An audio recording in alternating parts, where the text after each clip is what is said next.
It may take us just a second to get audio up and running. I don't know. Probably this isn't doing it yet. It will be 3, 2, 1. Off in the wings for the moment. Oh, there he is. It's performance. Can you guys in TikTok Live hear us here? No faux pas, and they're looking for a viral moment. That's what they'll be looking for tonight. No handshake. No handshake. And there you have Governor Walz appears to be taking some notes. J.D. Vance doing the same as our colleagues. And they were shaking hands before the cameras came. That's right. Oh, okay. Well, we have the vice presidential debate coming up in a moment. It will be moderated by our own Nora O'Donnell and Margaret Brennan. Ohio Senator J.D. Vance and Minnesota Governor Tim Walz take the stage. Well, they've taken the stage, so stick with us here and join us also on our streaming channel, CBS News 24/7, for exclusive content you won't see anywhere else. Thank you for joining us. And I think this should be the one shot for...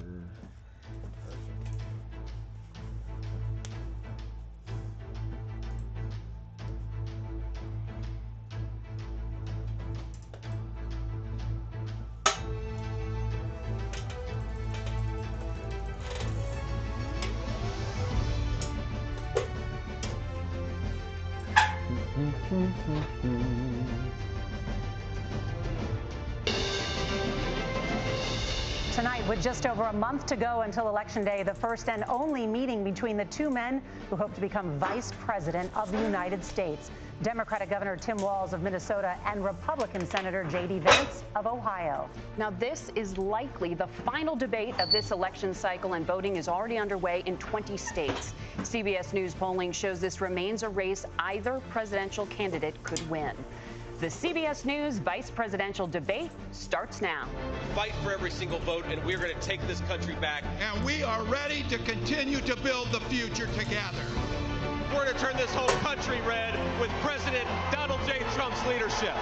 You know, it's at the end of this little journey, Kamala Harris is the next president of the United States.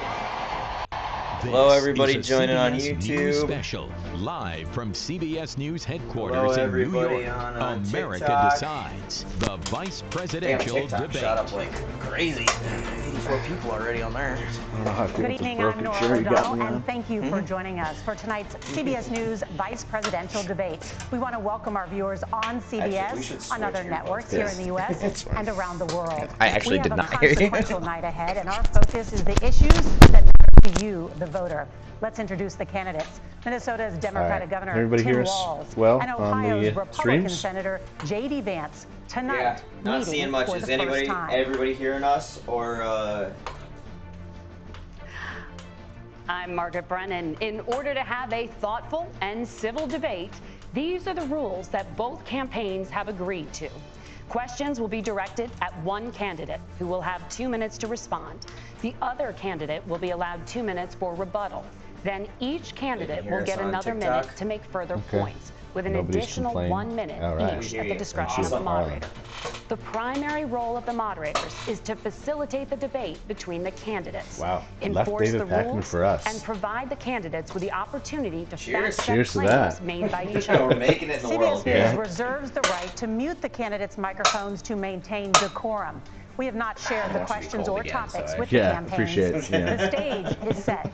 Governor, Senator, thank you for joining us. Let's get started. Tonight, our country is facing several unfolding crises. The Middle East is on the brink of war.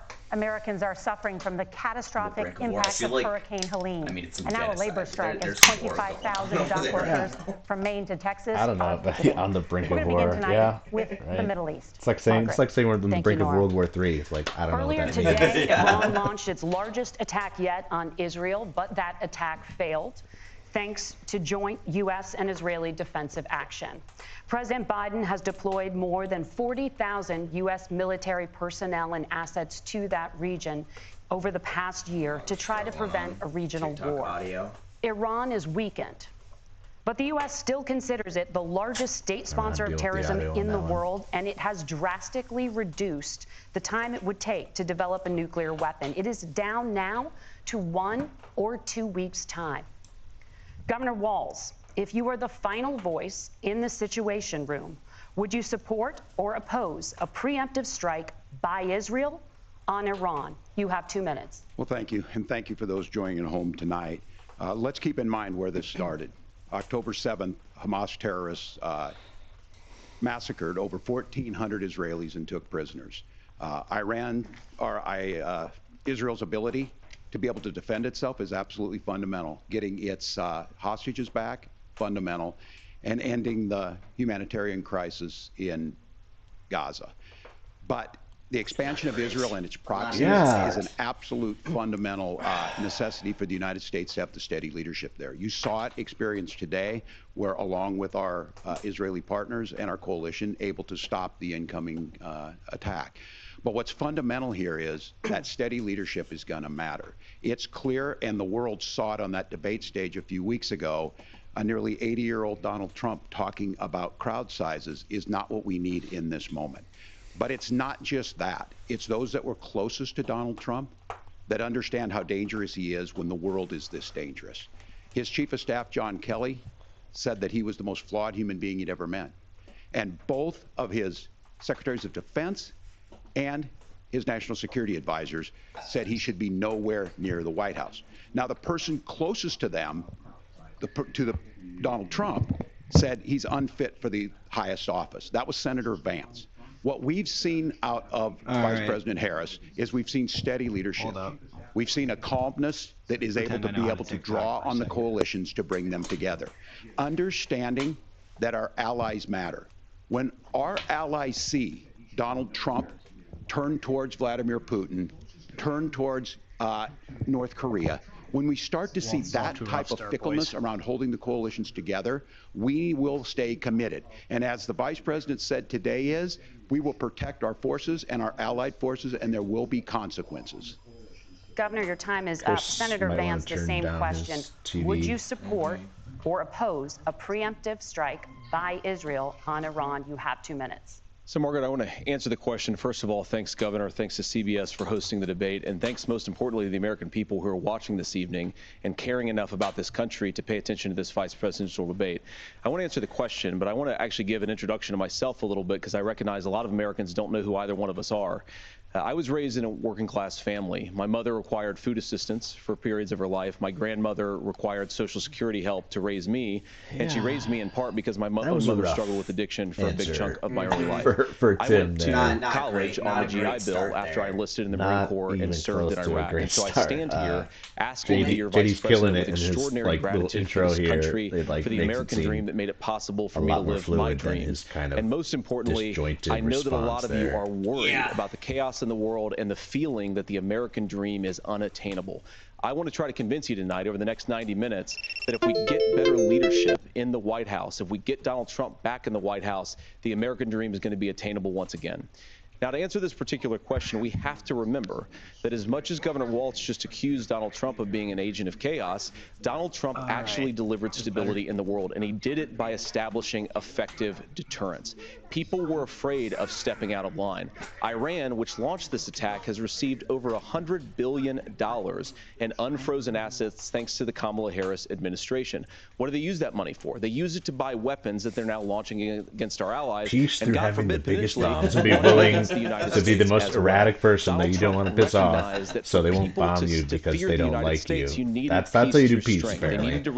We should have just done that the whole time. We'd have world peace. The United States global leadership would put stability and peace back in the world. Now, you asked about a preemptive strike, Margaret, and I want to answer the question. Look, it is up to Israel what they think they need to do to keep their country safe, and we should support our allies wherever they are when they're fighting the bad guys. I think that's the right approach to take with the Israel question. You don't say. Thank you, Senator.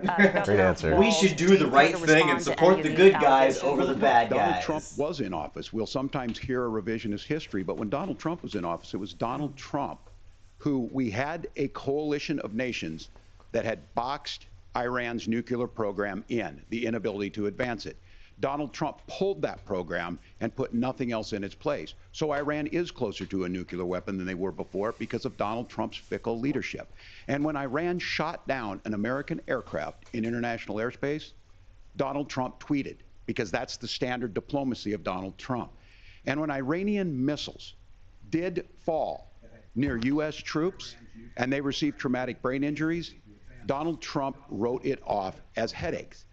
Look, our allies understand that Donald Trump is fickle. He will go to whoever has the most flattery or where it makes sense to him. Steady leadership like you witnessed today, like you witnessed in April. Both Iranian attacks were repelled. Our coalition is strong, and we need the steady leadership that Kamala Harris is providing.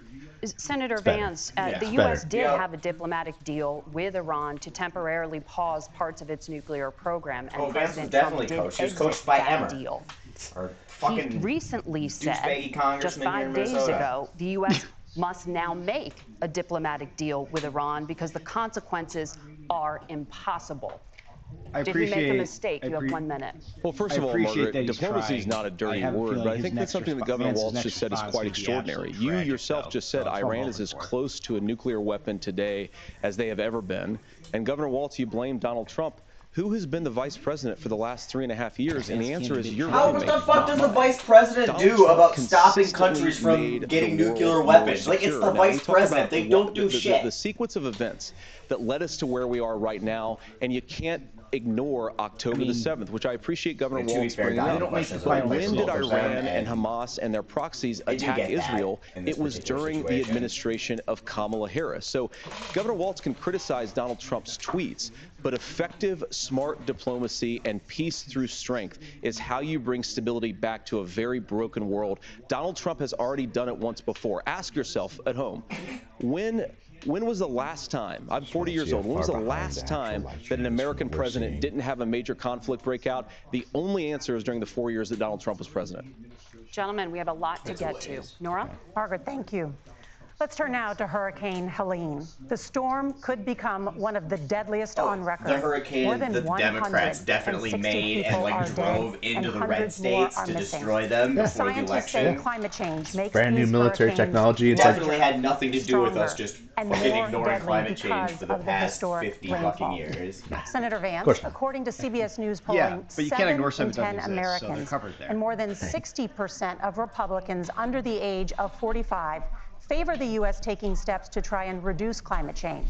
Senator, what responsibility would the Trump administration have to try and reduce the impact of climate change? I'll give you 2 minutes. Well, sure. So first of all, let's start with the hurricane because it's an unbelievable, unspeakable human tragedy. I just saw today actually a photograph of 2 grandparents on a roof with a 6-year-old child, and it was the last photograph ever taken of them because the roof collapsed and those innocent people lost their lives. And I'm sure Governor Walz joins me in saying our hearts go out to those innocent people, our prayers go out to them, and we want as robust and aggressive as a federal response as we can get to save as many lives as possible, and then of course afterwards to help the people in those communities rebuild. I mean, these are communities that I love. Some of them I know very personally in Appalachia, all across the Southeast. They need their government to do their job, and I commit that when Donald Trump that's how you stop climate change. Will put just go back to Appalachia. Except not the part that's being flooded, or if it has like, you know. This is a very important issue. Look, a lot of people are justifiably worried about all these crazy weather patterns. I think it's important for us, first of all, to say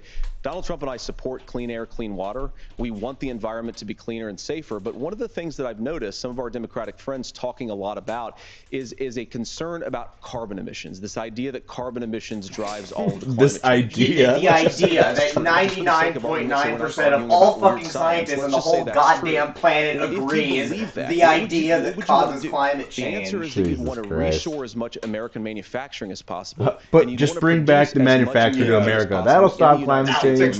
Once you have clean air and water, everything will be fine. Don't worry about it. Don't worry about the coral reefs or, you know, we're gonna Ohio, what is it, the Catachua River, that river in Ohio we keep setting on fire every few years. We're gonna just Ohio River our way through the amount of carbon emissions they're doing per unit of economic output. So if we actually care about getting cleaner air and cleaner water, the best thing to do is to double down and invest in American workers and the American people. And unfortunately, Kamala Harris has done exactly the opposite.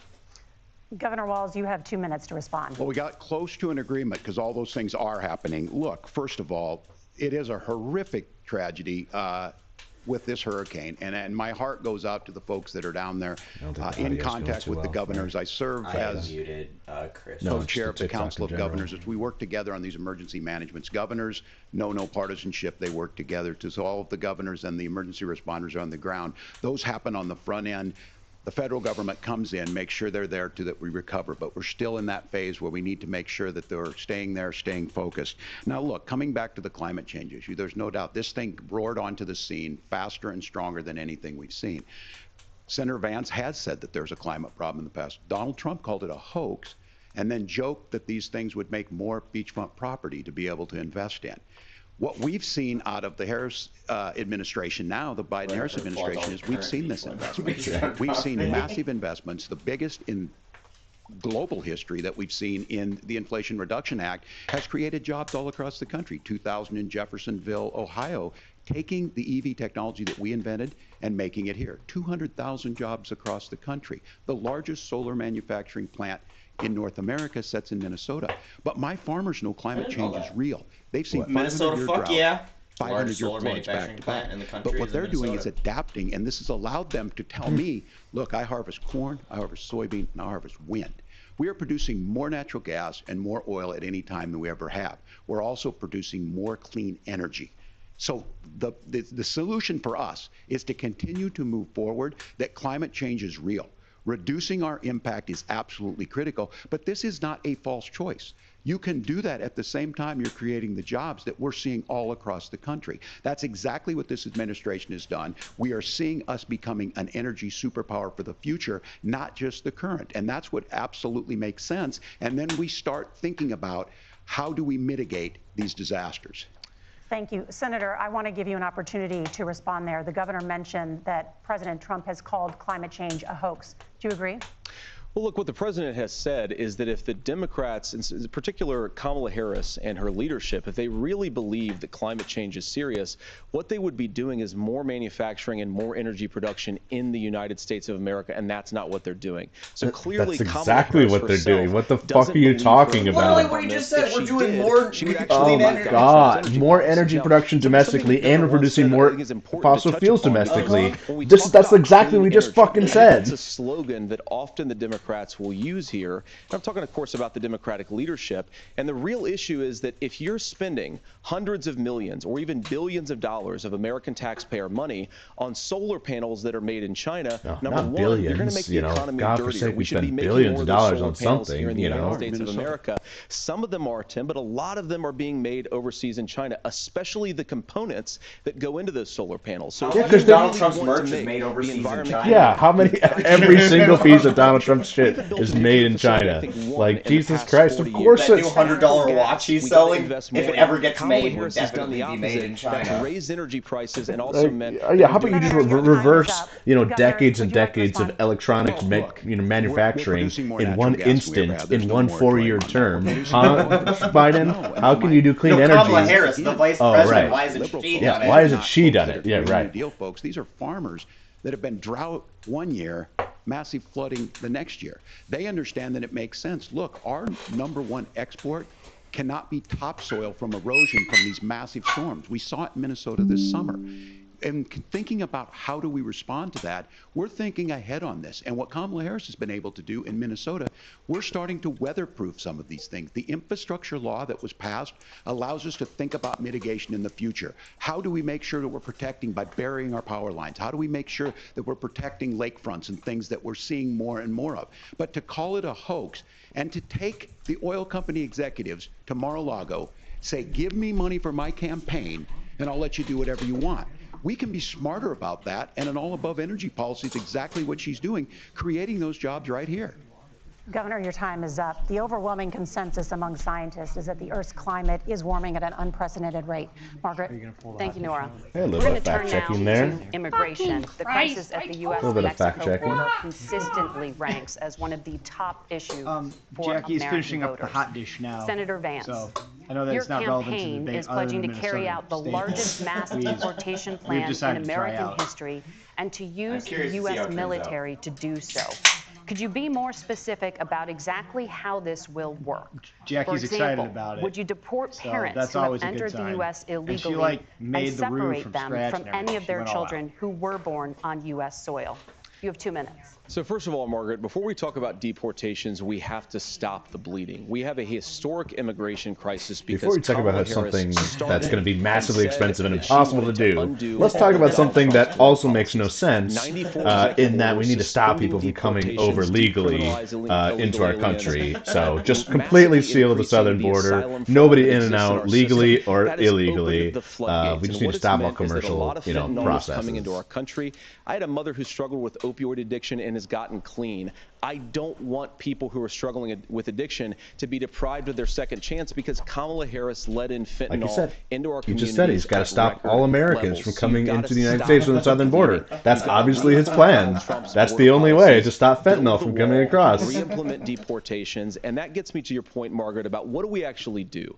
So we've got 25 million illegal aliens who are here in the country. What do we do with them? I think the first thing that we do is we start with the criminal migrants. About 1 million of those people have committed some form of crime in addition to crossing the border. 23 million. 1 million has committed some form of crime. Right, so that'd be like 5%. Jose jaywalked on Tuesday. I saw him do it. Fucking criminals. Go home if they can't work for less than minimum wage in our own country. And by the way, that'll be really good for our workers who just want to earn a fair wage for doing a good day's work. Yeah, all those migrants stealing all everybody's good-paying jobs, you know. That's what they're known for, is just coming in, stealing that engineering job, but you also know. being lazy and not working and collecting welfare, or paying taxes at all, or doing anything useful. Homes with their families. Some of them have been used as drug trafficking mules. The real family separation policy in this country is unfortunately Kamala Harris's wide open southern border. And I'd ask my fellow Americans to remember, when she came into office, she said she was going to do this. Real leadership would be saying, you know what, I screwed up. We're going to go back to Donald Trump's border policies. I wish that she would do that. It would be good for all of us. You can push everything to. Governor, we're also streaming on YouTube. Do you care to respond to any of the working a lot specific better. allegations, including that the vice president is, quote, letting in fentanyl and using kids as drug mules, among other things, regarding children? The drug mule is not true, but I will say about this, about the fentanyl, because this is a crisis of this, the opioid crisis. And the good news on this is the last 12 months saw the largest decrease in opioid deaths in our nation's history. 30% decrease in Ohio, but there's still more work to do. But let's go back to this on immigration. Kamala Harris is the Attorney General of the largest state and border state in California. She's the only person in this race who prosecuted transnational gangs for human trafficking and drug interventions. But look, we all want to solve this. Most of us want to solve this, and that is the United States Congress. That's the Border Patrol agents. That's the Chamber of Commerce. That's most Americans out here. That's why we had the fairest and the toughest bill on immigration that this nation's seen. It was crafted by a conservative senator from Oklahoma, James Lankford. I know him. He's super conservative, but he's a man of principle, wants to get it done. Democrats and Republicans worked on this piece of legislation. The Border Patrol said this is what we need in here. Shitty fucking legislation, but the Chamber whatever. Of Commerce and the Wall Street Journal said, pass this thing. Kamala Harris helped get there. 1,500 new border agents. It's fine. Detection for drugs.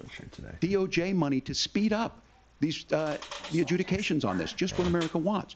But as soon as I was getting ready to pass and actually tackle this, Donald Trump said no, told them to vote against it because it gives him a campaign issue. It gives him to, what would Donald Trump talk about if we actually did some of these things? And they need to be done by the legislature. You can't just do this through the executive branch. So look, we have the options to do this. Donald Trump had 4 years. He had 4 years to do this. And he promised you, America, how easy it would be. I'll build you a big, beautiful wall, and Mexico will pay for it. Less than 2% of that wall got built, and Mexico didn't pay a dime.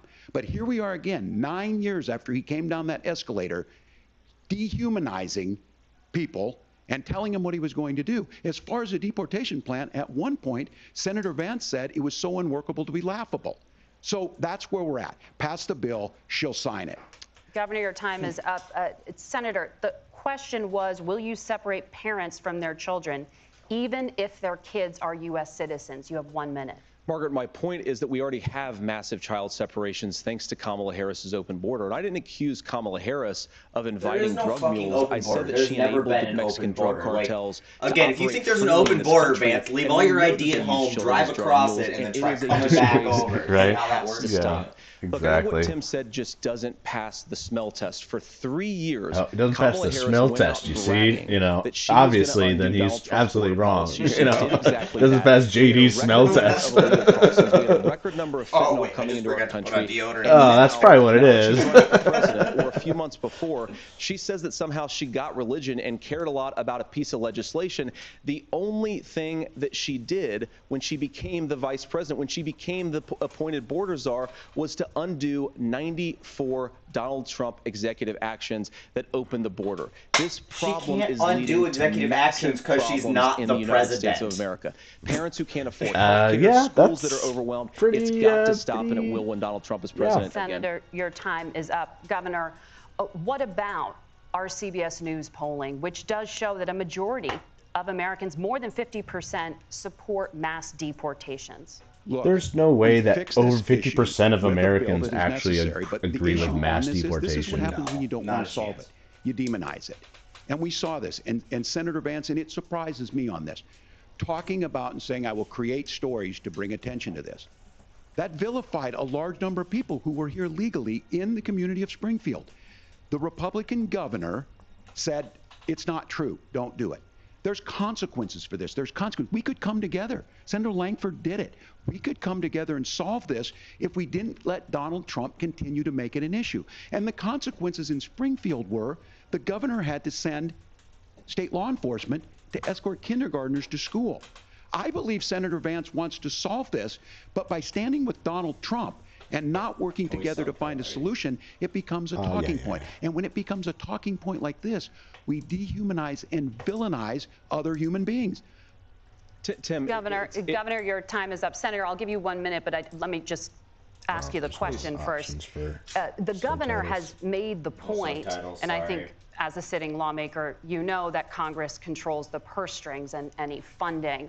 So you have said repeatedly that Donald Trump would, through executive action, solve this. Do you disagree that Congress controls the purse strings and would need to support many of the changes that you would actually want to implement? You have 1 minute. Look, Margaret, first of all, the gross majority of what we need to do at the southern border is just empowering law enforcement to do their job. I've been to the southern border more than our borders are. Kamala Harris What does has that been. mean, man? And it's actually Empower them to because do the their Border job? Patrol Like they're agents, not they doing their just job want to right be now? empowered Like, to do their job. I mean, of course, the additional resources bill would that help. would've funded But most of this is about the president and the vice president empowering our law enforcement to probably would have helped them do their job, in their opinion, right? You've got to stay in I Mexico. wonder You've got to if, go you know, through a certain proper Republican channels. ex-president said brought up the that you community of should or shouldn't have, Springfield, you and know, he's very vote yes worried for that bill. about the things that I've said in Springfield. Look, in Springfield, Ohio, and in communities all across this country, you've got schools that are overwhelmed. You've got hospitals that are overwhelmed. You have got housing that is totally unaffordable because we brought in millions of illegal immigrants to compete with Americans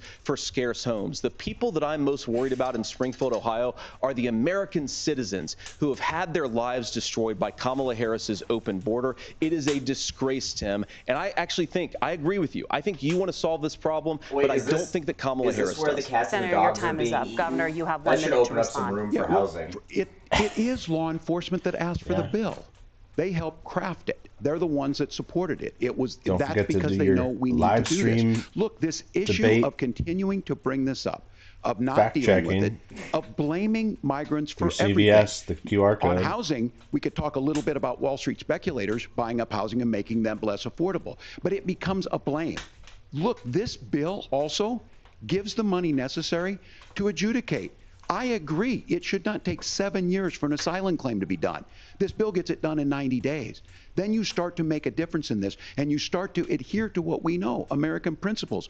I don't talk about my faith a lot, but Matthew 25:40 talks about, to the least amongst us you do unto me. I think that's true of most Americans. They simply want order to it. This bill does it. It's funded. It's supported by the people who do it, and it lets us keep our dignity about how we treat other people. Thank you, Governor. And just to clarify for our viewers, Springfield, Ohio does have a large number of Haitian migrants who have legal status temporary Just like protected Minneapolis, it's a status. large number of And Somali Senator, we have population, so which much is to like get to. single-digit fucking population. Large number, though. The rules were that you guys weren't going to fact check, and since you're fact checking me, I think it's important to say what's actually going on. Let me fact check. So there's an application called the CBP One app, where you can go on as an illegal migrant, apply for asylum or apply for parole, and be granted legal status at the wave of a Kamala Harris open border wand. That is not a person coming in applying for a green card. You just just download an app and apply for asylum, and boom, you're a legal fucking asylum seeker. What the fuck does that mean? That cannot be fucking accurate. On the books since 1990. Thank you, gentlemen. The we CBP want to have One app has not been on the books. CBP One app? Something that Kamala Harris created, Margaret. Gentlemen, the audience can't hear you because your mics are cut. We Shut have the so fuck much up, we want to dumbass. get to. Thank you for explaining the legal process. Mobile application Thank app. you, Margaret. That's just the economy the is a fucking top online concern for application voters. for Each of your asylum. campaigns has It's released just an it's economic plan, so let's talk about it's just specifics. allowing people Senator to apply Walz, for Vice President asylum Harris unveiled a on plan their that phones includes while billions as in they're tax in the credits for facility with manufacturing, Wi-Fi. Like what the housing, fuck? and a renewed job tax credit. The It's like Wharton applying School for your says license at the proposals will DMV. increase Like, the You realize these nation's are the same deficit people who by want to make it so you can't vote if you're like a woman who got married How and would you changed her pay name for and that shit. without ballooning Well, the no, deficit? those Governor, people I'll give you 2 can minutes. vote. The women that thank don't you. get And married can't vote. Kamala Harris and I do believe in the middle class because that's where we come from. We both grew up in that. We understand. So those of you out there listening tonight, you're hearing a lot of stuff back and forth, and it's good. It's healthy. That's what this is supposed to happen. You should be listening. How's this going to impact got married and me? changed your name, The unless you have a- forward you plan know where your that Kamala marriage Harris put license is as out well, you there can is provide one all is of that. talking You about can't this register your housing vote. issue. That's The one thing insane. is there's 3 million That's new ridiculous. houses proposed under this plan with down payment assistance on the front end to get you in a house. A house is much more than just an asset to be traded somewhere. It's foundational to where you're at. And then making sure that the things you buy every day, whether they be prescription drugs or other things, that there's fairness in that. Look, the $35 insulin is a good thank you, thing, Keith, but it costs KJPC. $5 to make insulin. It's They called were an charging app on your $800 fucking phone. before this law went into It effect. doesn't mean As you far as the automatically get housing asylum. industry, I've seen It's it in just, Minnesota. like the 12% DMV more applying housing for your in the license prices doesn't went mean down you on get it. rent It's just a 4%. pre-application. And then making sure tax cuts go to the middle class. $6,000 child tax credit, we have one in Minnesota, reduces childhood poverty by 1/3. We save money in the long run, and we do the right thing for families. And then getting businesses off the ground. The law as it stands right now is $5,000 tax credit for small business, increasing that to $50,000. Now, this is a philosophical difference between us. Donald Trump made a promise, and I'll give you this. He kept it. He took folks to Mar-a-Lago, said, you're rich as hell, I'm going to give you a tax cut. He gave the tax cuts that predominantly went to the top class. What happened there was an $8 trillion increase in the national debt, the largest ever. Now he's proposing a 20% consumption or sales tax on everything we bring in. 4 years Everyone agrees, Obama including did businesses, it would be destabilizing. Well, yeah, it, because he it did would quantitative increase easing, inflation, which is like a lead to totally a recession. reasonable thing Look, to this is do simple for under you. Where are COVID we going? circumstances, Kamala but Harris like has said to do say the that things you're she wants better to on the do. economy We'll just because ask like the wealthiest to he pay their added fair share. When you do that, 3/4 of his our debt system before works COVID. best. Oh, before More people are COVID? participating in it, and folks that's have Still the added things that they record need. debt before Senator, I COVID. want to give you a moment to respond on that. it's But similarly, insane the how much Wharton debt he School has built, done an not analysis including of the Trump That's plan insane.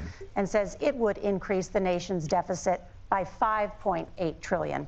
My question is the same for you. How do you pay for all that without ballooning the deficit? I'll give you 2 minutes. Well, first of all, you're going to hear a lot from Tim Walz this evening, and you just heard it in the answer, a lot of what Kamala Harris proposes to do.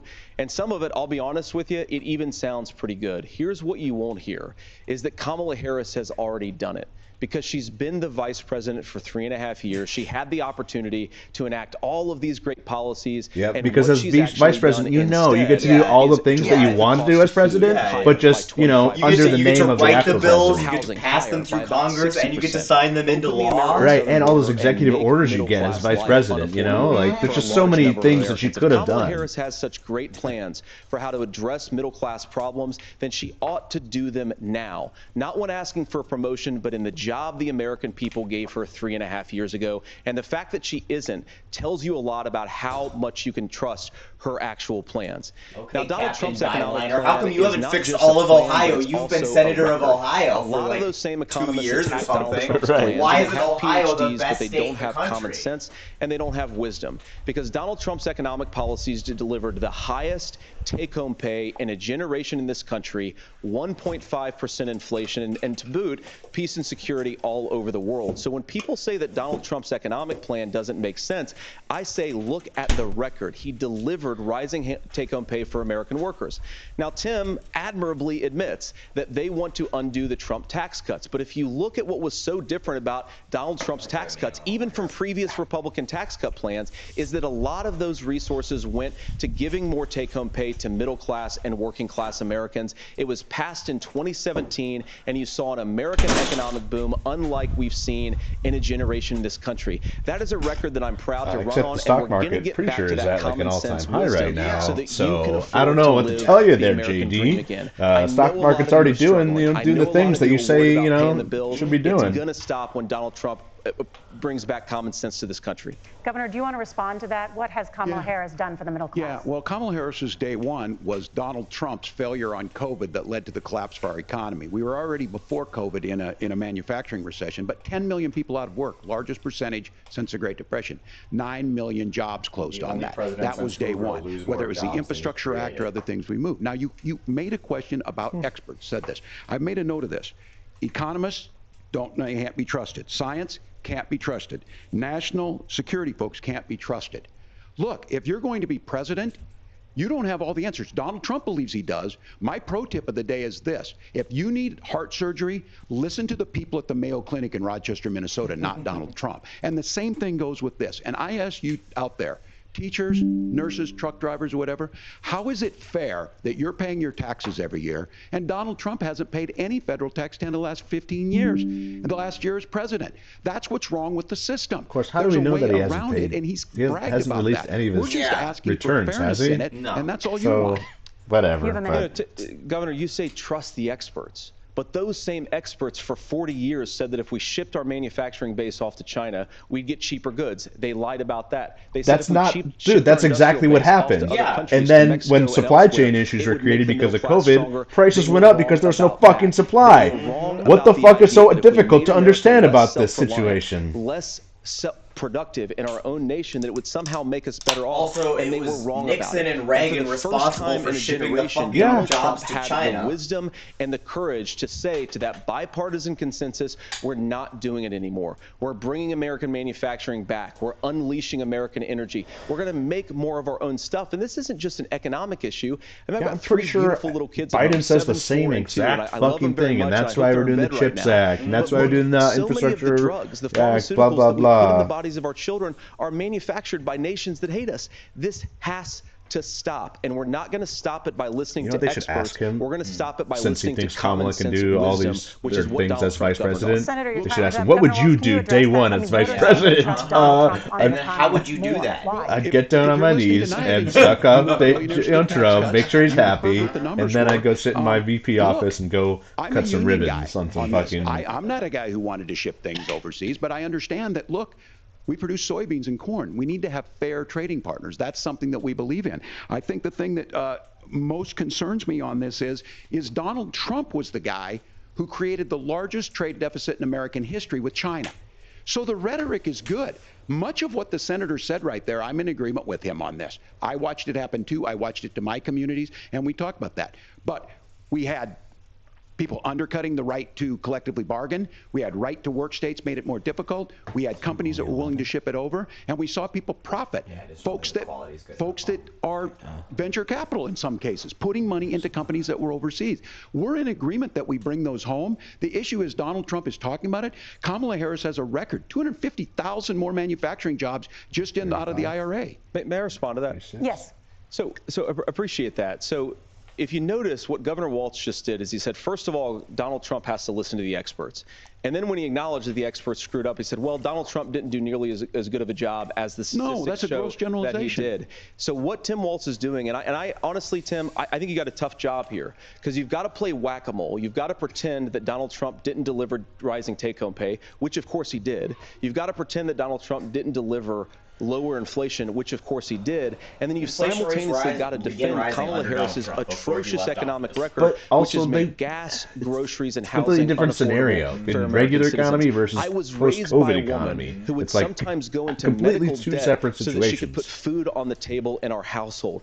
I know what it's like to not be able to afford the things that you need to afford. We can do so much better. To all of you watching, we can get back to an America that's affordable again. We just got to get back to common sense economic principles. I hope we have a conversation on health care then. Senator, Governor, please. Thank you. Margaret? We have a lot to get to ahead, gentlemen, on many topics. But right now, I want to talk about personal qualifications. The vice president is often the last voice the president hears before making consequential decisions. We want to ask you about your leadership qualities. Governor Walz, you said you were in Hong Kong during the deadly Tiananmen Square protests in the spring of 1989. But Minnesota Public Radio and other media outlets are reporting that you actually didn't travel to Asia until August of that year. Can you explain that discrepancy? Yeah, well, and to the folks out there who didn't get at the top of this, look, I grew up in small rural Nebraska, town of 400, town that you rode your bike with your buddies till the streetlights come on, and I'm proud of that service. I joined the National Guard at 17, worked on family farms, He wants and to then I give them his used the GI background Bill that he didn't to give at the become a beginning teacher, of the passionate about it, you know, a young thing. teacher. My first year out, I got the opportunity in the summer of '89 to travel to China. 35 years ago, be able to do that. I came back home and then started a program to take young people there. We would take basketball teams, we would take baseball teams, we would take dancers, and we would go back and forth to China. The issue for that was to try and learn. Now look, my community knows who I am. They saw where I was at. Look, I will be the first to tell you, I have poured my heart into my community. I've tried to do the best I can, but I've not been perfect, and I'm a knucklehead at times, but it's always been about that. Those same people elected me to Congress for 12 years. And in Congress, I was one of the most bipartisan people, working on things like farm bills that we got done, working on veterans benefits. And then the people of Minnesota were able to elect me to governor twice. So look, my commitment has been from the beginning to make sure that I'm there for the people, to make sure that I get this right. I will say more than anything, many times I will talk a lot, I will get caught up in the rhetoric, but being there, the impact it made, the difference it made in my life, I learned a lot about China. I hear the critiques of this. I would make the case that Donald Trump should have come on one of those trips with us. I guarantee you he wouldn't be praising Xi Jinping about COVID, and I guarantee you he wouldn't start a trade war that he ends up losing. So this is about trying to understand the world. It's about trying to do the best you can for your community, and then it's putting yourself out there and letting your folks understand what it is. My commitment, whether it be through teaching, which I was good at, or whether it was being a good soldier or was being a good member of Congress, those are the things that I think are the values that people care about. Governor, just to follow up on that, the question was, can just you say explain the okay, yeah, discrepancy? I wasn't there exactly what happened, but I was there within the aftermath of it, and it's still, people are still talking about it, and it was still a very new and recent thing, and was having a great deal of an effect on the area. I learned a lot of what needed to be in governance. Thank you, Governor. Senator Vance, in 2016, you called your running mate Donald Trump unfit for the nation's highest office, and you said he could be America's Hitler. I know you've been asked many times, and you've said you regret those comments and explained you then voted for Donald Trump in 2020. But the Washington Post reported new messages last week in which you also disparaged Trump's economic record while he was president, writing to someone in 2020, quote, Trump thoroughly failed to deliver his economic populism.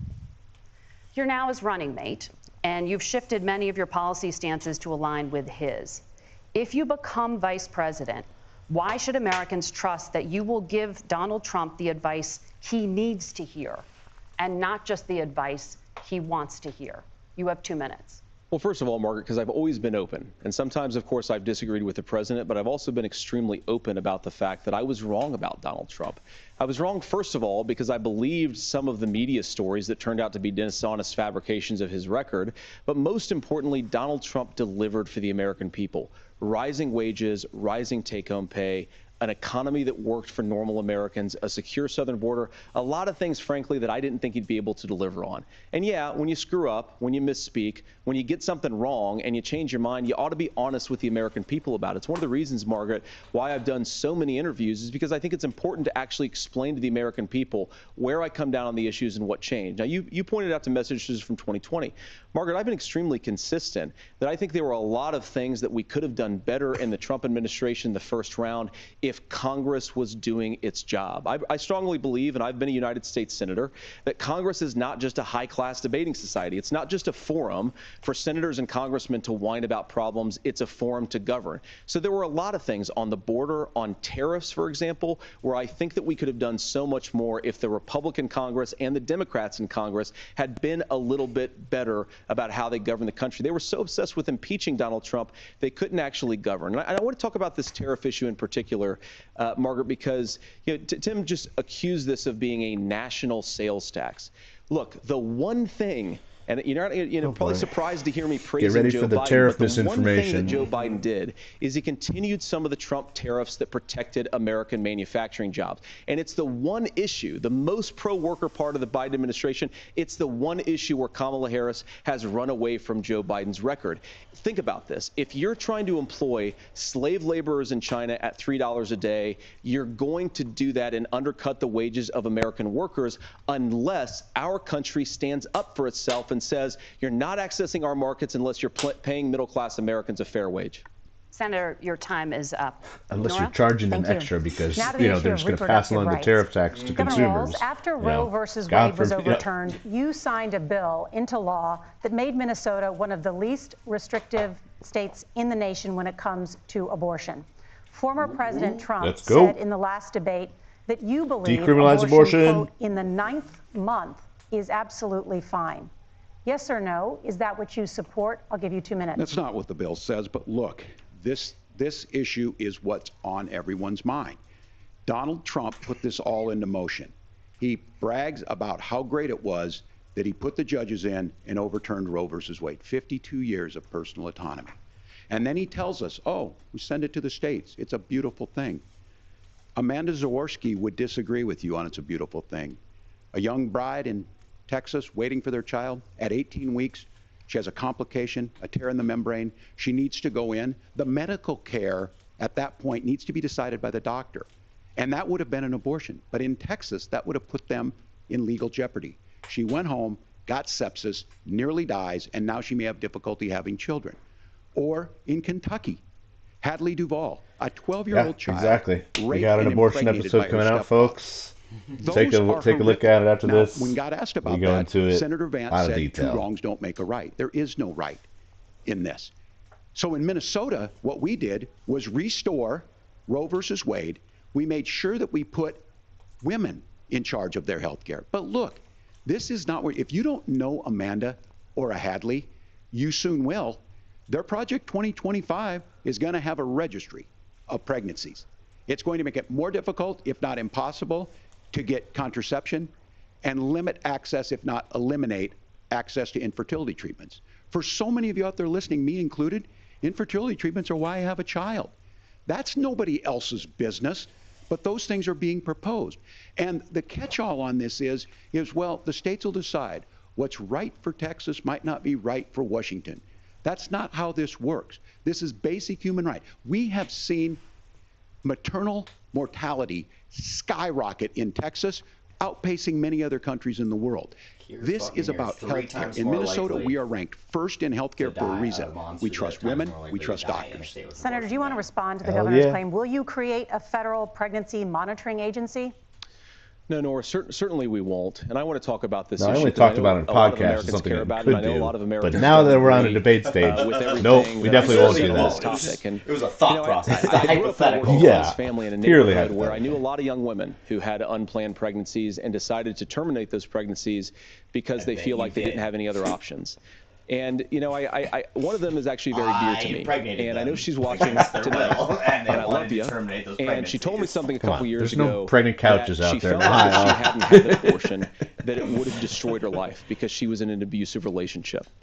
And I think that what I take from that as a Republican who proudly wants to protect innocent life in this country, who proudly wants to protect the vulnerable, is that my party, we've got to do so much better of a job Can't get over at it. earning the American people's trust back on this issue where they frankly just don't trust us. And I think that's one of the things that Donald Trump and I are endeavoring to do. I want us as a Republican Party to be pro-family in the fullest sense of the word. I want us to support fertility treatments. I want us to make it easier for moms to afford to have babies. I want it to make it easier for young families to afford a home so they can afford a place to raise Republican policies that don't family. talk about any of that? How about you describe one policy that you'd like to do that affects anything that you're talking about right now? Give me one policy. You don't got shit. You don't got shit. Policy specifically, that we have a big country and it's diverse, and California has a different viewpoint on this than Georgia. Georgia has a different viewpoint from Arizona, and the proper way to handle this, as messy as democracy sometimes is to let voters make these decisions, let the individual states make their abortion policy. And I think that's what makes the most sense in a very big, a very diverse, and let's be honest, sometimes a very, very messy and divided country. Governor, would you like to respond and also answer the question about restrictions? Yeah, well, the question got asked, and Donald Trump made the accusation that wasn't true about Minnesota. Well, let me tell you about this idea that there's diverse states. There's a young woman named Amber Thurman. She happened to be in Georgia, a restrictive state. Because of that, she had to travel a long distance to North Carolina to try and get her care. Amber Thurman died in that journey back and forth. The fact of the matter is, how can we as a nation say that your life and your rights, as basic as the right to control your own body, is determined on geography? There's a very real chance, had Amber Thurman lived in Minnesota, she would be alive today. That's why the restoration of Roe versus Wade. When you listen to Vice President Harris talk about this subject and you hear me talk about it, you hear us talking exactly the same. Donald Trump is trying to figure out how to get the political right of this. I agree with a lot of what Senator Vance said about what's happening. His running mate, though, does not, and that's the problem. Governor, your time is up. Senator, let me ask you about that. He mentioned, was, I think, referring to a national ban. In the past, you have supported a federal ban on abortion after 15 weeks.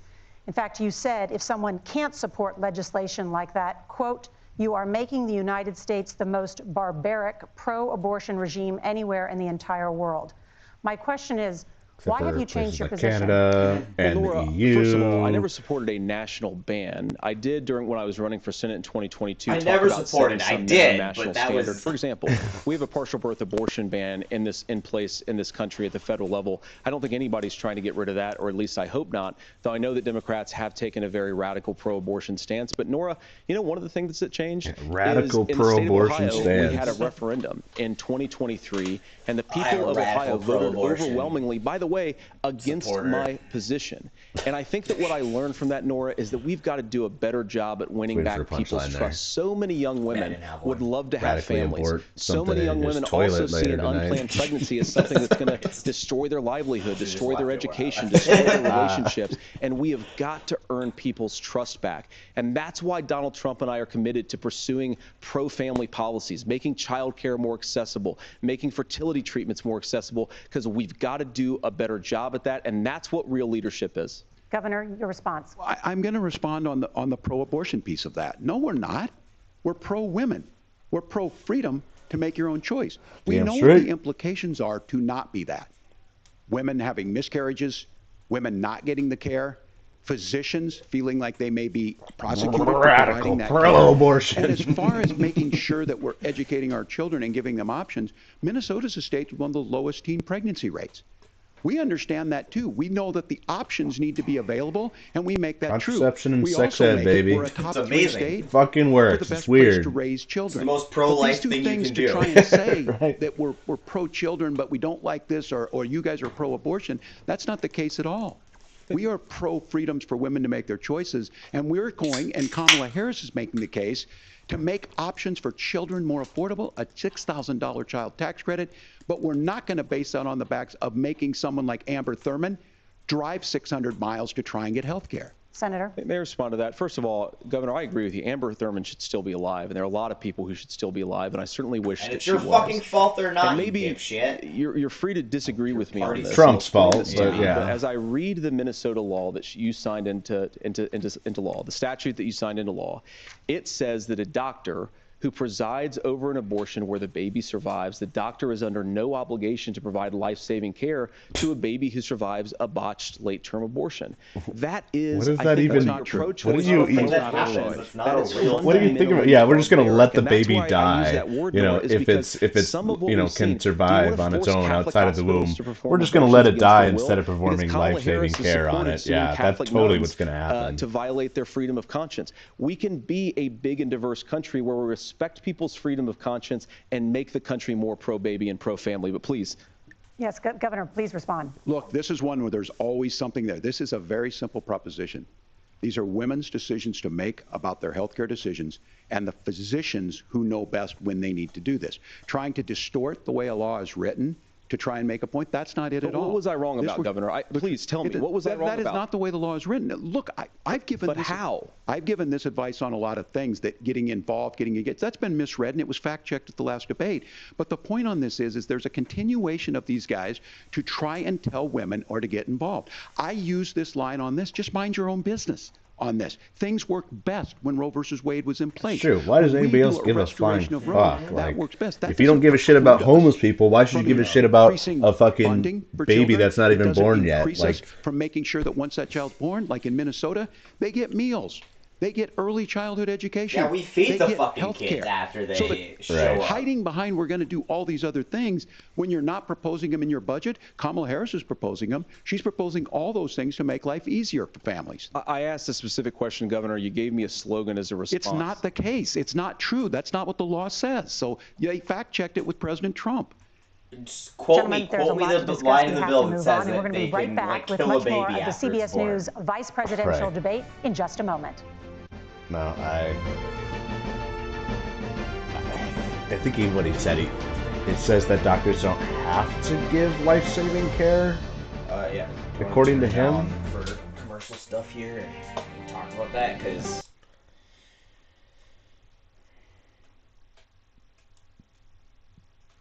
So. This is just for us. Oh. So we turn that down for Yeah. us too.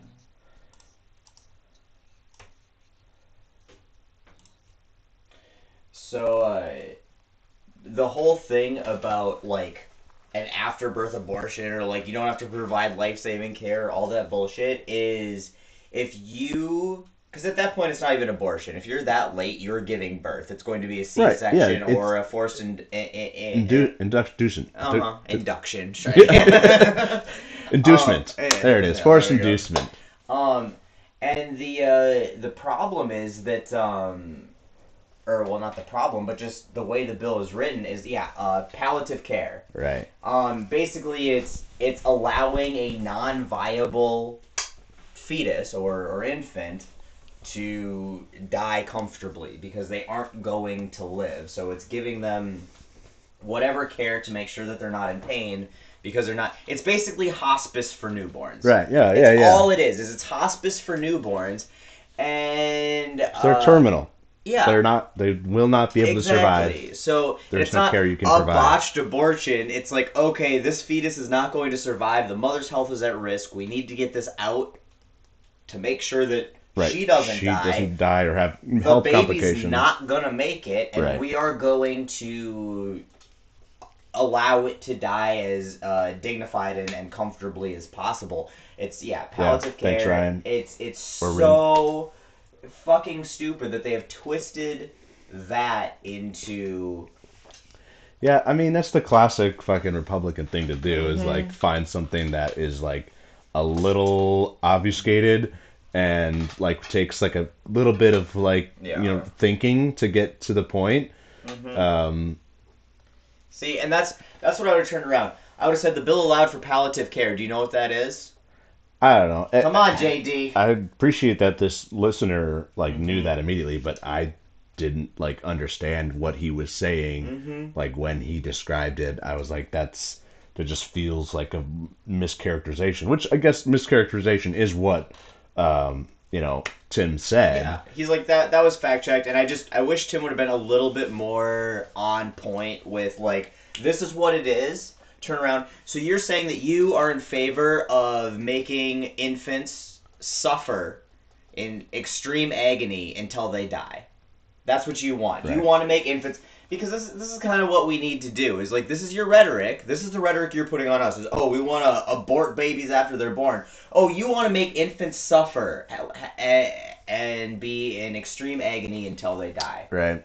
That's what your bill would allow. Would force doctors to do for fear of being prosecuted. Yeah, I think that's a tougher response.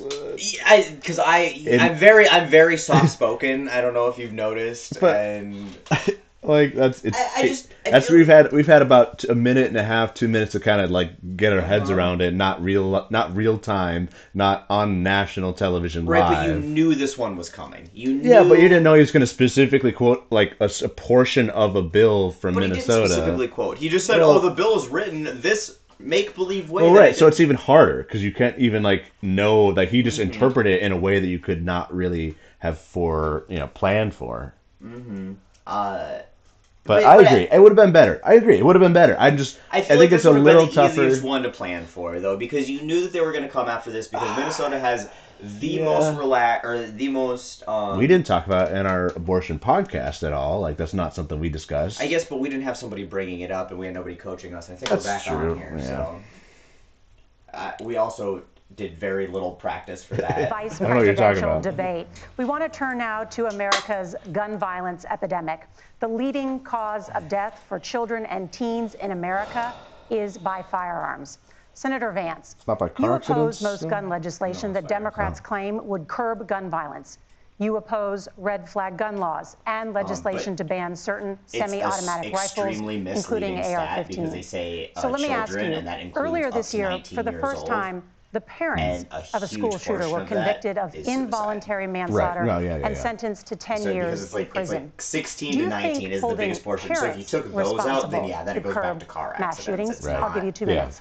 Yeah, well, Nora, on that particular case, I don't know the full details, but I certainly trust local law enforcement and local authorities to make those decisions. I think in some cases the answer is going to be yes, and in some cases the answer is going to be no. And the details really matter here, of course. For example, if a kid steals a gun, that's going to be different than if a parent hands over a gun knowing that their kid is potentially dangerous. But look, I want to just sort of speak as a father of 3 beautiful little kids, and our oldest is now in 2nd grade.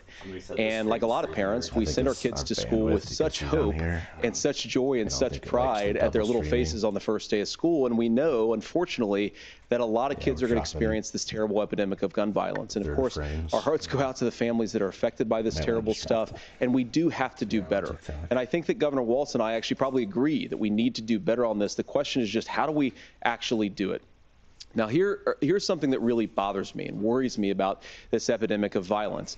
The gross majority, close to 90% in some of the statistics I've seen, of the gun violence in this country is committed with illegally obtained firearms. And while we're on that topic, we know that thanks to Kamala Harris's open border, we've seen a massive influx in the number of illegal guns run by the Mexican drug cartels. So that number, the amount of illegal guns in our country is higher today than it was 3.5 years ago. It's Mexican's fault again. But what do we do about Mexico's fault again. What do we do to protect our kids? And I think the answer is, and I say this not loving the answer, because I don't want my kids to go to school in a school There's so many instances of gun violence that are perpetrated by weapons that you can trace back to Mexico. Obviously, that's the biggest problem with gun violence today. We have to make the doors lock better. We have to make the doors stronger. We've got to make the windows stronger. And of course, we've got to increase school resource officers, because the idea that we can magically wave a wand and take guns out of the hands of bad guys, that's the way to it just doesn't fit with recent experience. So we've got to make our schools safer. And I think we've got to have some common sense bipartisan solutions for how to do that. Governor, you have 2 minutes. Well, I think all the parents watching tonight, this is your biggest nightmare. Look, I got a 17-year-old, and he witnessed a shooting at a community center playing volleyball. Those things don't leave you. As a member of Congress, I sat in my office surrounded by dozens of the Sandy Hook parents, and they were looking at my 7-year-old picture on the wall. Their 7-year-old were dead. and they were asking us to do something. And look, I'm a hunter. I own firearms. The vice president is. We understand that the Second Amendment is there, but our first responsibility is to our kids to figure this out. In Minnesota, we've enacted enhanced red flag laws, enhanced background checks, and we can start to get data. But here's the problem. If we really want to solve this, we've got folks that won't allow research to be even done on gun violence. And this idea that we should just live with it, and here's what I do think, that this is a good start to the conversation. I 100% believe that Senator Vance hates it when these kids, it's abhorrent and it breaks your heart. I agree with that. But that's not far enough when we know there are things that worked. I've spent time in Finland and seen some Finnish schools. They don't have this happen, even though they have a high gun ownership rate in the country. There are reasonable things that we can do to make a difference. It's not infringing on your Second Amendment. And the idea to have some of these weapons out there, it just doesn't make any sense. Because that's what Finland fucking does. And when you're happy with the country you live in, you don't want to shoot it. Scaremonger and say we're taking your gun, but I ask all of you out there, do you want your schools hardened to look like a fort? Is that what we have to go? When we know there's countries around the world that their children aren't practicing these types of drills. They're being kids. We owe it to them to get a fix. These are things that shouldn't be that difficult. You can still keep your firearms, and we can make a difference. We have to. If you're listening tonight, this breaks your heart. Senator. Tim, first of all, I didn't know that your 17-year-old witnessed a shooting. I'm sorry about that, and I hope that he's doing okay. Christ have mercy. It is awful. And I appreciate what Tim said, actually, about Finland, because I do think it illustrates some of the frankly, weird differences between our own country's gun violence problem. Weird differences, and like one country has social safety nets and the other doesn't. Weird differences. I've never considered those differences before today, but good thing you brought that up. Way higher rates of depression, way higher rates of anxiety. We unfortunately have a mental health crisis in this country that I wonder fucking why. Causes of, because I don't think it's the whole reason why we have such a bad gun violence problem, but I do think it's a big piece of it. Another driver of the gun violence epidemic, especially that affecting our kids, it doesn't earn as many headlines, but is the terrible gun violence problem in a lot of our big cities. And this is why we have to empower law enforcement to arrest the bad violent guys, crime put them away, and at take like a 20 fucking year off the low, streets. and like it's still going lower, basically. But I do think at our schools, crime rates are higher in rural areas Senator, per thank you, capita Governor. than You they previously are opposed in an big assault cities. weapons ban, but it's only later in your political career did you change your position. Why? Yeah, I sat in that office with those Sandy Hook parents. I've become friends with school shooters. I've seen it. Look, the NRA, I was an NRA guy for a long time. They used to teach gun safety. I'm of an age where my shotgun was in my car so I could pheasant hunt after football practice. That's not where we live today. And several things I want to mention on this is, talking about cities and where it's at, the number one where the most firearm deaths happen in Minnesota are rural suicides. And we have an epidemic of children getting guns and shooting themselves. Fucking Tim Walz, and so for we have, checking and we that should box. look at all of the issues. Making sure folks have health care and all that, but I want to be very careful. This idea of stigmatizing mental health, just because you have a mental health issue doesn't mean you're violent. And I think what we end up doing is we start looking for a scapegoat. Sometimes it just is the guns. It's just the guns, and there are things that you can do about it. But I do think that this is availability, and I think this is a healthy conversation. If you're that desperate, I think there's a capacity then it's to find solutions on this that opportunity. That desperate, that's the problem. No, that is the actual problem. But you know, if you have the availability of it, you know, that contributes to it happening. You can't argue that. No, not at all. There's a shortage of more than 4 million homes in the United States, and that contributes to the high housing prices. Governor Walz, the Harris campaign promises a $25,000 down payment assistance for first-time home buyers and a $10,000 tax credit. They also promise to build 3 million new homes. Where are you building these homes, and won't handing out that kind of money just drive up prices higher? No, it's not handing out. We have, first, let me say this issue of housing, and I think those of you listening on this, the problem we've had is 1.6 million available houses, 600,000 homeless people, but yeah, we have a housing quantity crisis, not a qualitative crisis in areas where people actually need to fucking live. It's the fucking NIMBYs and zoning laws that have created the situation. And when I think of a house, I'm thinking of Christmas services after midnight mass where you go with your family. We need to make it more affordable. And one of the things, as I said, this program that the Vice President is pushing forward and bringing a new way of approaching this is something we're doing in Minnesota from that lead. We in the state invested in making sure our housing was the biggest investment that we'd ever made in housing. It starts to make it easier. We cut some of the red tape. Local folks, look, we can't do it at the federal level, but local folks make it easier to build those homes. And then that down payment assistance. I can tell all of you out there, one of the, certainly for me, using the GI Bill was one thing, but a veteran's home loan, the big thing about a veteran's home loan is you don't have to pay the down payment. Hell yeah, I just did it. 0% down, baby. It's a real fucking thing. Mortgage.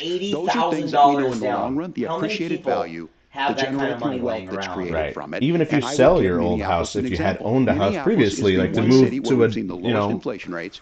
We've seen a 12% increase in stock because we put some of these things in, and we're implementing a state program to make sure we give some of that down payment assistance. We get it back from people because here's what we know. People with stable housing end up with stable jobs. People with stable housing have their kids able to get to school. All of those things in the long run end up saving our money. And that's the thing that I think we should be able to find some common ground in. But we can't blame immigrants for the only reason. That's not the case that's happening in many cities. Yeah, it's the Mexican guns. Is that we Obviously, don't have that's why we have shootings. Affordable housing, but we can make sure that the government's there to help kickstart it, create that. That's harsh. That's harsh. Governor, your time is up. Senator Vance, as far as your campaign's position, the promise is to seize federal lands to build homes, remove regulation, that's what we need. More federal land seized, because there's not enough real estate out there fucking already, and vacant lots and vacant, you know, decrepit. We need to privatize more federal land because, you know, federal land is socialism, which is just communism. First of all, Tim just said something that I agree with. We don't want to blame immigrants for higher housing prices, but we do want to blame Kamala Harris for letting in millions of illegal aliens into this country. Oh my God! Fucking Christ! All the houses are going to illegal aliens. Yeah, you got me. They're buying $300,000 homes. All the most significant drivers of home prices in the country. It's why we have massive increases the most communal living people in the world too. So I guarantee he would say in the same breath that Mexicans live the most people in a single house out of any ethnicity. But some of those ideas I actually think are halfway decent, and some of them I disagree with. But the most important thing here is Kamala Harris is not running as a newcomer to politics. She is the sitting vice president. If she wants to enact all of these policies to make housing more affordable, you know, sitting vice president, once again, can make all the fucking rules she wants. You, J.D. Vance, have more ability to write legislation than the goddamn vice president, because you're a senator, you can write legislation. You can literally write bills. You can write them. The equation for American citizens. Where's all your bills to fix these problems? Where are they? Prices, as Donald Trump says, drill baby drill. He's only a junior senator. He's not even a vice president yet. What can he do? Is think about it. If a truck driver's paying 40% more for diesel, then the lumber he's delivering to the job site to build the house is also going to become a lot more expensive. If we open up American energy, you will get immediate pricing relief for American citizens. Fuel prices are the same that they've been but in a whole host of other economic goods too. 30 years, well, 20 Senator years. Vance, you still have 23 seconds there. Do you want to answer? Can I have it? Where? Can I have it? Governor, we will get to you in a moment. But Senator, where are you going to seize the federal lands? Can you clarify? Well, what Donald Trump has said is we have a lot of federal lands that aren't being used for anything. They're not being used for national park. They're not being used, and they could be places where we build a lot of housing. And I do think that we should be opening up building in this country. We have a lot of land that could be used. We have a lot of Americans that need homes. We should be kicking out illegal immigrants who are competing for those homes, and we should be building more homes for the American citizens who deserve to be here. Senator, your time is up.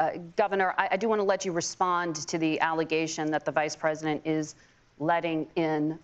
Well, of course, that's not true. And again, you have the facts. I guess we agreed not to fact check. I'll check it. That look, crossings are down compared to when Donald Trump left office. But it's again blaming and not trying to find the solution. I was going to ask though on this question, are we going to drill and build houses in the same federal land? And I think when people hear federal lands, these are really important pieces of land. Now, Minnesota doesn't have a lot of federal lands. I know in the western part of the countries we do. There's not a lot of federal lands in and around Minneapolis, for example. So the issue is I don't understand the federal lands issue unless we see this, and I worry about this as someone who cares deeply about our national parks and our federal lands. Look, Minnesota, we protect these things. We've got about 20% of the world's fresh water. These lands protect. They're there for a reason. They belong to all of us. But again, this is when you view housing and you view these things as commodities. Like, there's a chance to make money here. Let's take this federal land and let's sell it to people for that. I think there's better ways to do this. We've seen it in Minnesota. We're able to refurbish some of these houses. We're able to make some investments. That gets people in. And I'm still on the fact on this. Economists, Senator Vance, you said you don't like the economists. Which economists are saying that it is immigrants that's adding to the cost? Governor, your time is up. But Senator, on that point, I'd like for you to clarify. There are many contributing factors to high housing costs. What evidence do you have that migrants are part of this problem? Well, there's a Federal Reserve study that we're happy to share after the debate. We'll put it up on social media, actually, that really drills down on the connection between increased levels of migration, especially illegal immigration, and higher housing prices. Now, of course, Margaret, that's not the entire driver of higher housing prices. It's also the regulatory regime of Kamala Harris. Look, we are a country of builders. We're a country of doers. We're a country of explorers.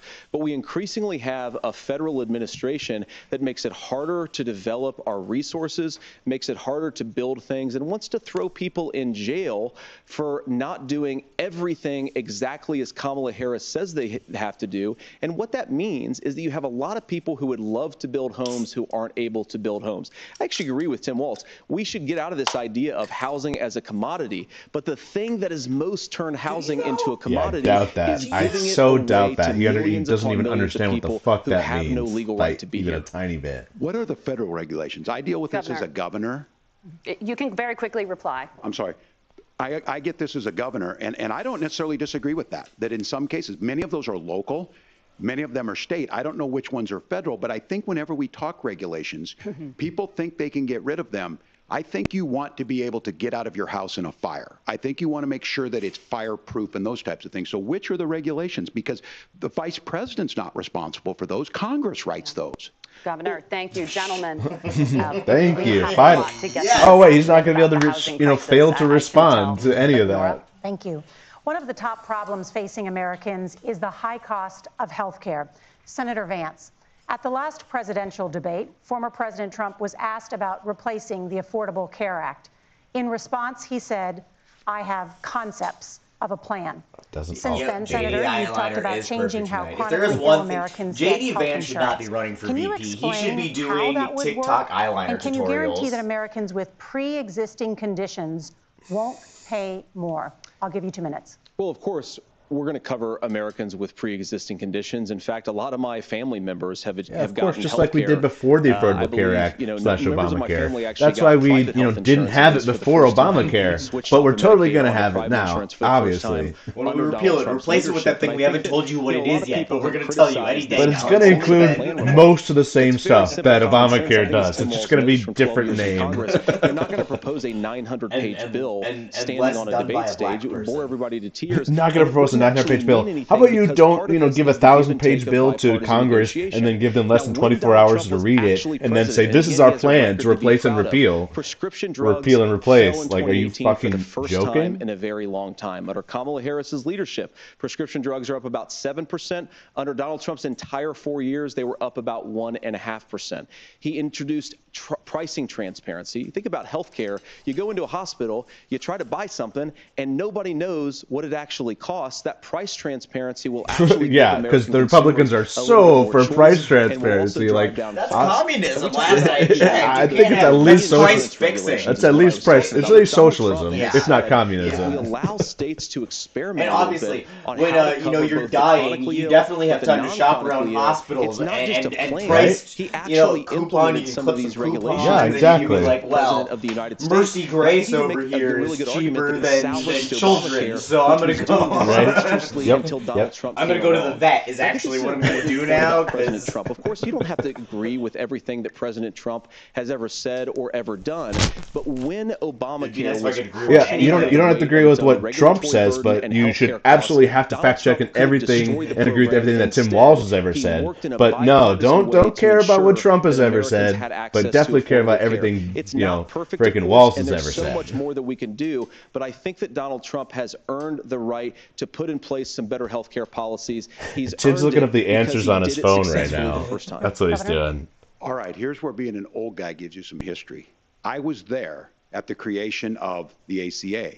And the reason it was so important is I come from a major healthcare state, home of the Mayo Clinic, home to Medical Alley, 3M, Medtronic, all of those. We understand healthcare. It's why we're ranked first on affordability and accessibility and quality of healthcare. Boston Scientific. And so what I know is under Kamala Harris, more people are covered than they have before. Those of you listening, this is critical to you.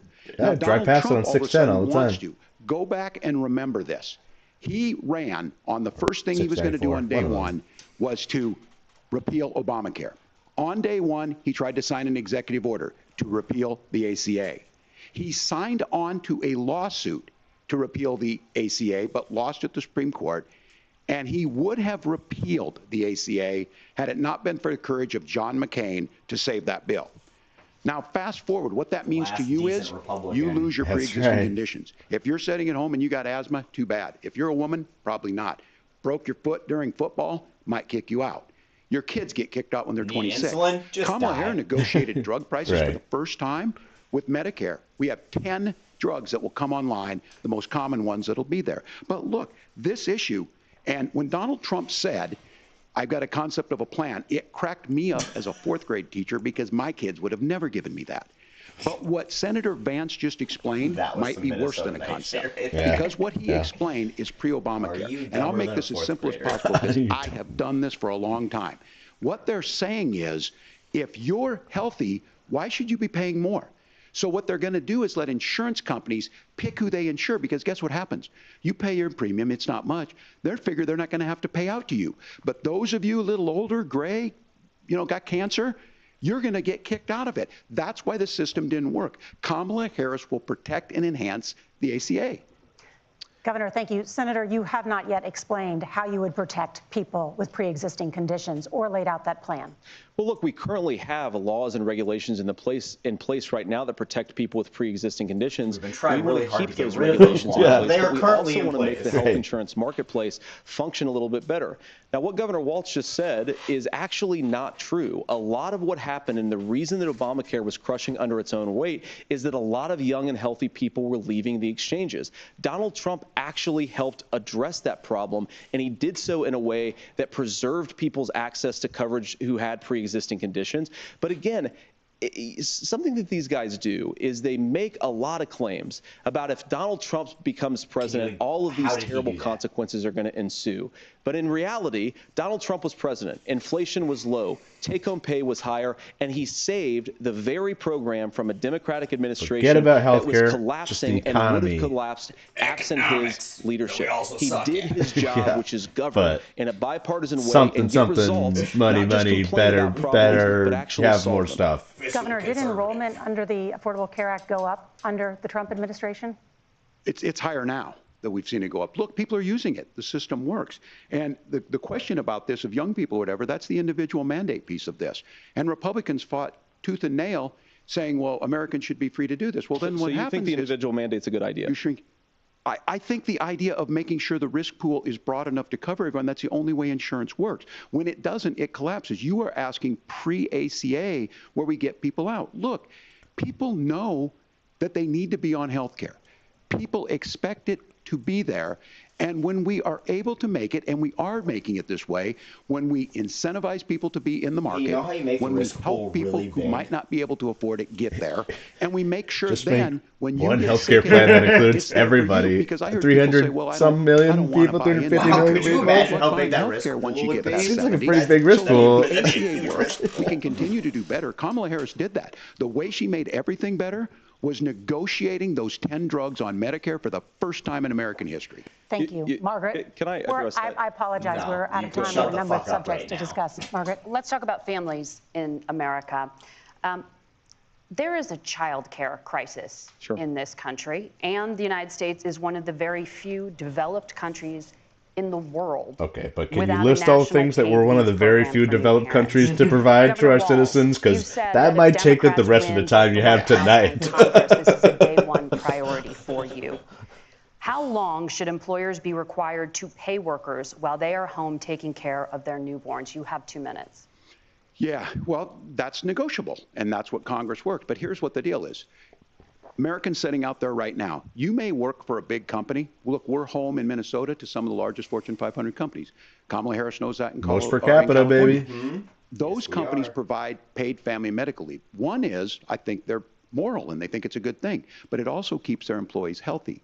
We in Minnesota passed a paid family medical leave. You have a child, I think it's a compensation package and that's it. It's all about business. This allows you to stay home a certain amount of time. What we know is that gets the child off to a better start, the family works better, we stay in their employers, we get more consistency in that. So Kamala Harris has made it a priority. We implemented it in Minnesota, and we see growth. That's how you become a pro-business state. But the negotiations on it, and here's the issue, those big companies are able to offer it. Those of you out there who don't have it, just imagine what happens if you get cancer or your child gets sick. We know what happens. Mega soda, you baby. end up staying home. In some cases, that means no paycheck, because you've got no protection on that. This is the case of an economy that Donald Trump has set for the wealthiest amongst us. He's willing to give those tax breaks to the wealthiest. He's willing to say, bust those unions up, do whatever. What we're saying is the economy works best. You should do a mega Wisconsin at least. And so a paid family medical leave program, and I will tell you, go to the families or go to the businesses and ask them. As far as child care on this, you have to take it at both the supply and the demand side. You can't expect the most important people in our lives to take either our children or our parents to get paid the least amount of money. And we have to make it easier for folks to be able to get into that business and then to make sure that folks are able to pay for that. We were able to do it in Minnesota, and I'm still telling you this. We were listed as the best state. We're still in crisis on this.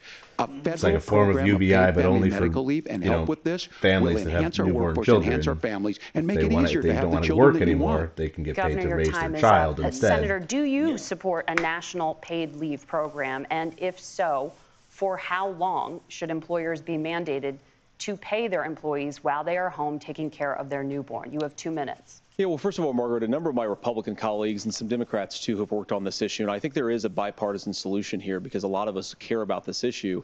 Okay. I mean, look, I speak from this very personally because I'm married to a beautiful woman who is an incredible mother to our 3 beautiful kids, but is also a very, very brilliant corporate litigator. And I'm so proud of her. But being a working mom, even for somebody with all of the advantages of my wife, is extraordinarily difficult. And it's not just difficult from a policy perspective. She actually had access to paid family leave because she worked for a bigger company. But the cultural pressure on young families and especially young women, I think makes it really hard for people to choose the family model they want. A lot of young women would like to go back to work immediately. Some would like to spend a little time home with the kids. Some would like to spend longer at home with the kids. We should have a family care model that makes choice possible. And I think this is a very important substantive difference. I don't know what that model looks like at all. But the concepts of a plan of a model that we have to support paid family leave right now, the Community Development Block Grant, and there's another block grant program that spends a lot of money from the federal government. These programs only go to one kind of child care model. Let's say you'd like your church maybe to help you out with child care. Maybe you live in a rural area or an urban area and you'd like to get together with families in your neighborhood to provide child care in the way that makes the most sense. You don't get access to any of these federal money. You just need to find your neighbor who's willing to take care of your kids. That's our plan, is go find a fucking neighbor to take care of your baby. That is, and get back to fucking work, you lazy piece of shit. And one of the biggest complaints I hear from young families is people who feel like they don't have options, like they're choosing between. So give them a fucking option. Your neighbor, Jan down the street, who has way too many cats, is not the child care option that they're looking for. Senator, thank you. You have also said, Senator Vance, many things about the American family. The Federal Reserve says parents will spend nearly as much on child care as they do on housing each month. So I want to get your thoughts on this. President Trump recently said, as much as child care is talked about as being expensive, it's relatively speaking not very expensive compared to the kinds of numbers we'll be taking in. Is President Trump committed to the $5,000 per child tax credit that you have described? You have 1 minute. Well, what President Trump said, Margaret, I just want to defend my running mate here a little bit, is that we're going to be taking in a lot of money by penalizing companies for shipping jobs overseas and penalizing countries who employ slave laborers and then ship their products back into our country and undercut the wages of American workers. Oh, now you're not slave laborers to our country, so they can't undercut us with those slave American families. Foolproof taxes plan for businesses that are hiring and building companies in the United States of America, but penalize companies and countries that are shipping jobs overseas. That's the heart of the economic proposal. And I think what President Trump is saying is that when we bring in this additional revenue with higher economic growth, we're going to be able to provide paid family leave, child care options, the thing that they were so fucking, for a lot of American families. Can you clarify how that will solve the child care shortage?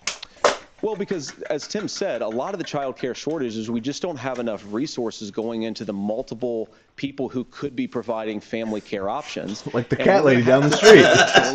We're going to have to spend more money. We're going to to have to give her a job to take care of your child care options for American families. But we're not going the to reason pay it's for so it. expensive right now. You just do it for free because you know she's the child's cat lady, and I fucking hate them. Have you seen what those fuckers do to a couch? Your ticket also has some child care tax credit. Replace them with children. Do you think Congress will agree to the $6,000 credit for newborns and $3,000 credit for children over the age of 6, as your campaign has promised? Is that realistic? Well, if these members of Congress are listening to anybody, I can tell you, and this is the biggest issue. Everybody listening tonight knows. I mean, I'm sure they were shocked to hear it's not that expensive. And let's be clear, whether it's $5,000 or $6,000, that pays you about 3 or 4 months. Let's be clear of where we're at on this. It's because we got out of an imbalance on this. We thought we were going to get by not paying people. I don't think Senator Vance and I are that far apart. I'm not opposed to what he's talking about on options. We've done scholarship types of things. I think we need to be open to making the case. But the issue here is, the question you asked is, you're not going to pay for it with these tariffs. That's just adding another $4,000 on the family and taking less. So not only do they not get the money to pay for that, they're $4,000 in the hole. That's Wharton School. That's his alma mater. And so I think the issue here is, if those members of Congress, I can't believe they're not. When I go to businesses, sure, they'll talk about taxes sometime, but they will lead with childcare and they will lead with housing, because we know the problem is, especially in a state like Minnesota, we need more workers because our economy's growing, but we need the workforce. Governor, thank you. We need to move on. Nora? Let's talk about the state of democracy, the top issue for Americans after the economy and inflation. After the 2020 election, President Trump's campaign and others filed 62 lawsuits contesting the results. Judges, including those appointed by President Trump and other Republican presidents, looked at the evidence and said there was no widespread fraud. The governors of every state in the nation, Republicans and Democrats, certified the 2020 election results and sent a legal slate of electors to Congress for January 6th. Senator Vance, you have said you would not have certified the last presidential election and would have asked the states to submit alternative electors. That has been called unconstitutional and illegal. Would you again seek to challenge this year's election results, even if every governor certifies the results? I'll give you 2 minutes. Well, Nora, first of all, I think that we're focused on the future. We need to figure out how to solve the inflation crisis caused by Kamala Harris's policies, make housing affordable, make groceries affordable, and that's what we're focused on. But I want to answer your question because you did ask it. Look, what President Trump has said is that there were problems in 2020, and my own belief is that we should fight about those issues, debate those issues peacefully in the public square, and that's all I've said, and that's all that Donald Trump has said. Remember, he said that on January the 6th, the protesters ought to protest peacefully. And on January the 20th, what happened? Joe Biden became the president. Donald Trump left the White House, and now, of course, unfortunately, we have all of the negative policies that have come from the Harris-Biden administration. So I they believe should that have we actually do succeeded have a in threat the to coup? democracy in this country, but unfortunately, What's your point it's not there, the threat to dude? democracy that Kamala Harris and Tim Walz want to talk about. It is the threat of censorship. It's Americans casting aside lifelong friendships because of disagreements over politics. It's big technology companies silencing their fellow citizens. And it's Kamala Harris saying that rather than debate and persuade her fellow Americans, she'd like to censor people who engage in misinformation. I think that is a much bigger threat to democracy than anything that we've seen in this country in the last 4 years, in the last 40 years. Now, I'm really proud. Don't you want to especially censor given that I was raised by two misinformation? That's lifelong kind of blue-collar like a good Democrats thing, to have the right? Like, endorsement of But if Bobby you censor Kennedy Jr. and misinformation, I Tulsi won't be able to Gabbard, tell people that they're eating lifelong cats and leaders dogs in the in Democratic Ohio. opposition. That's Of course, true. they don't That's agree true. with me and Donald Trump on every issue. We don't have to agree on every issue, but we're united behind a basic American First Amendment principle that we ought to debate our differences. We ought to argue about them. We ought to try to persuade our fellow Americans. Kamala Harris is engaged in censorship at an industrial scale. She did it during COVID. She's done it over a number of other issues, and that to me is a much bigger threat to democracy than what Donald Trump said when he said that protesters should peacefully protest on January the 6th. Governor? Well, I've enjoyed tonight's debate, and I think there was a lot of commonality here. And I'm sympathetic to misspeaking on things, and I think I might have with the senator. Me too, man. There's one though that this one is troubling to me, and I say that because I think we need to tell the story.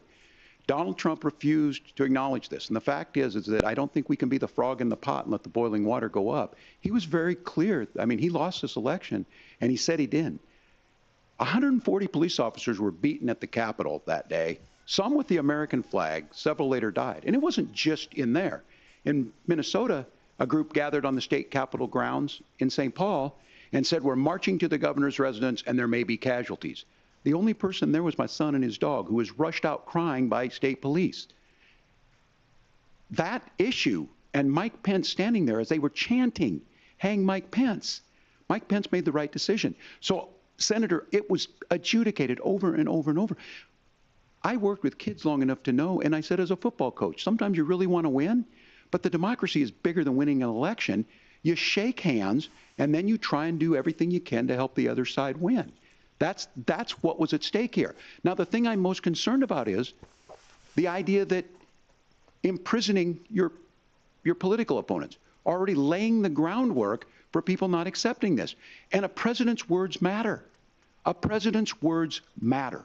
People hear that. So I think this issue of settling our differences at the ballot box, shaking hands when we lose, being honest about it, but to deny what happened on January 6th, the first time in American history that a president or anyone tried to overturn a fair election and the peaceful transfer of power. And here we are 4 years later in the same boat. I will tell you this. I don't think this Gore is was over, ever going to do we anything need to remotely shake close to hands that. for this election, and the winner needs to be the winner. This has got to stop. It's tearing our country apart. He should have pushed it for longer.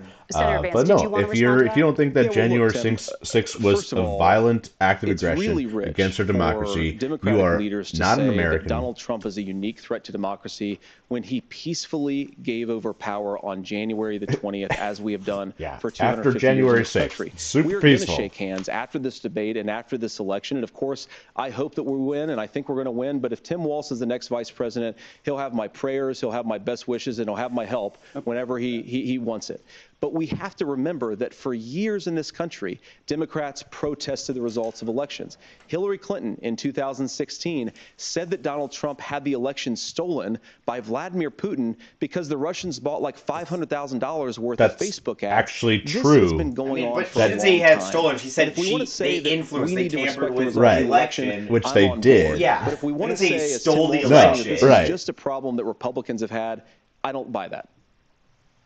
Governor. January 6th was not Facebook ads. And I think a revisionist history on this. Look, I don't understand how we got to this point. But the issue was that happened. Donald Trump can do it. And all of us say there's no place for this. It has massive repercussions. This idea that there's censorship to stop people from threatening to kill someone, threatening to do something, that's not censorship. Censorship is book banning. We've seen that. We've seen that brought up. There you go. I just think for everyone tonight, and I'm going to thank Senator Vance. I think this is the conversation they want to hear. And I think there's a lot of agreement, but this is one that we are miles apart on. This was a threat to our democracy in a way that we had not seen. And it manifested itself because of Donald Trump's inability to say. He is still saying he didn't lose the election. I would just ask that. Did he lose the 2020 election? Tim, I'm focused on the future. No, answer the fucking question. Answer the fucking question. Of the 2020 that was COVID a boss situation. fucking move. That is damning. That is a answer the question. It's a answer the question. For you to not talk about censorship. Obviously, Donald Trump and I think that there were problems in 2020. We've talked about it. I'm happy to talk about it further. But you guys talk about it right now. Us Did you lose the election or not? Democracy, the most sacred right under the United States democracy, is the First Amendment. You yourself have said there's no First Amendment right to misinformation. Kamala Harris wants to use the power of government and big tech to silence people from speaking their minds. That is a threat to democracy that will long outlive this present political moment. I would like Democrats and Republicans to both reject censorship. Let's persuade one another. Let's argue about ideas, and then let's come together afterwards. You can't yell fire in a crowded theater. That's the test. That's the Supreme Court test. Tim, fire in a crowded theater. You guys wanted to kick people off of Facebook for saying that toddlers shouldn't wear masks. Senator, the governor does have the floor. Fire in a crowded theater. That is criticizing the policies of the government, which is the right of every American. Senator, the governor does have the floor for 1 minute to respond to you. Yeah. Well, I don't run Facebook. What I do know is I see a candidate out there. Facebook isn't a public space protected by the First Amendment. I'm pretty shocked by that. It's a private forum. He lost the election. This is not a debate. It's not anything anywhere other than in Donald Trump's world. Because look, when Mike Pence made that decision to certify that election, that's why Mike Pence isn't on this stage. What I'm concerned about is where is the firewall? With nobody would be on the stage because it'd be a fucking fake democracy, an autocracy at that point. He could do anything, including taking an election, and his vice president's not going to stand to it. That's what we're asking you, America. Will you stand up? Will you keep your oath of office, even if the president doesn't? And I think Kamala Harris would agree. She wouldn't have picked me if she didn't think I would do that, because of course that's what we would do. So America, I think you've got a really clear choice on this election of who's going to honor that democracy and who's going to honor Donald Trump. Governor, your time is up. Thank you, gentlemen. We will be right back with both of our candidates. The CBS News vice presidential debate continues. I still would have come back and just hammered on that 2020 was it stolen or not, sort of just like. Here, I will answer any question about censorship you want. Answer me this question. Right. I'll bring down the volume all. Yeah, it's down for them. Oh, I'm right now for those. Nah. That's a fucking commercial. That's a short commercial.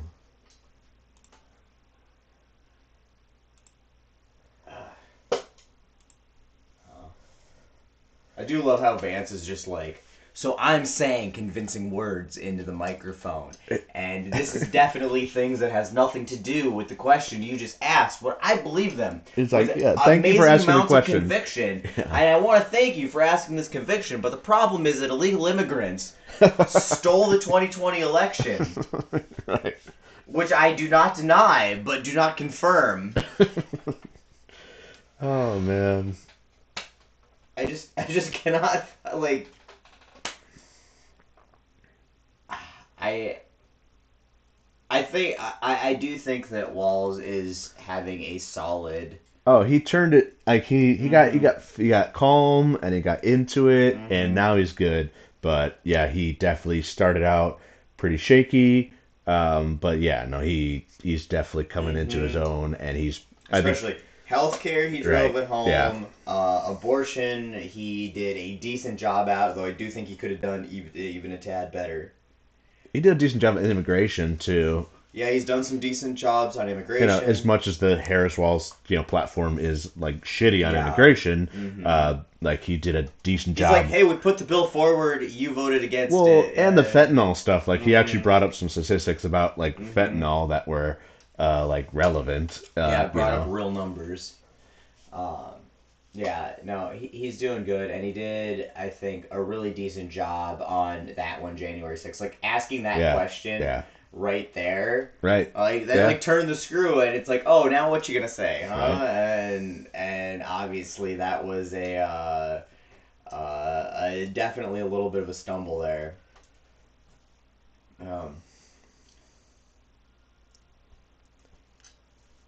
Yeah. And that is the thing. You can see Wall's definitely trying to contain his fact of just wanting to go over there and bitch slap the fuck out of him with the January 6th shit. Right. Yeah. Like he's doing a good job at maintaining his composure. This is at least what you would hope a debate would look like. Right. Honestly, this feels like an actual debate versus the last debate just felt like political, like... Yeah. Well, because you can't do it with Trump, because Trump just is like, I'm going to name call and blame every possible thing on immigrants, even if it has nothing to do with immigration. And the socialist, communist, Marxist, Democrats, and everything. Right. Where at least Vance is like, hey, I think we're close to common ground, and I'll give him that. It's all bullshit, but he's right. Yeah. He's at least giving us the old political humility that we would expect in a political debate. Right. Yeah. This feels like an actual debate. Yeah. For sure. So I've gained a small amount, which is probably not a good thing, a small amount of respect for Vance. Yeah, I think that might mean that he's doing okay. He's probably doing better than he should be doing, right? Which is worrisome. Yeah. But I think Waltz is doing. He's definitely doing. Yeah. I think he's doing better. I think he's doing better at finding the sticking points on what J.D. Vance is saying, which I thought this is kind of what I thought he was going to do all along. Was like find the things about the talking points that they're bringing up and just tweak them, and then just hammer in on the policy. He did throw that out Congress writes legislation, not the vice president, and shit like that. So well, that was, I mean, you should have said that the first time, right off the bat. Yeah. Like, what the fuck is the vice president supposed to do? I'm pretty sure the vice president just serves the president, essentially. Yeah, they don't have a legislative agenda. She's done more than most vice presidents by giving some tie-breaking votes in the Senate. Right. Well, it's just that's what you do. Is you're tiebreaker for the president in the Senate. Welcome back to the CBS News Vice Presidential Debate. It is now time for the closing statement. Senator Vance won the virtual coin toss and elected to go last. So, Governor Walz, you are first. You have 2 minutes.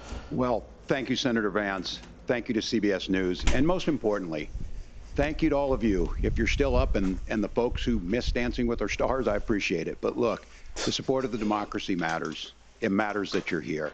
And I'm as surprised as anybody of this coalition that Kamala Harris has built, from Bernie Sanders to Dick Cheney to Taylor Swift, and a whole bunch of folks in between there.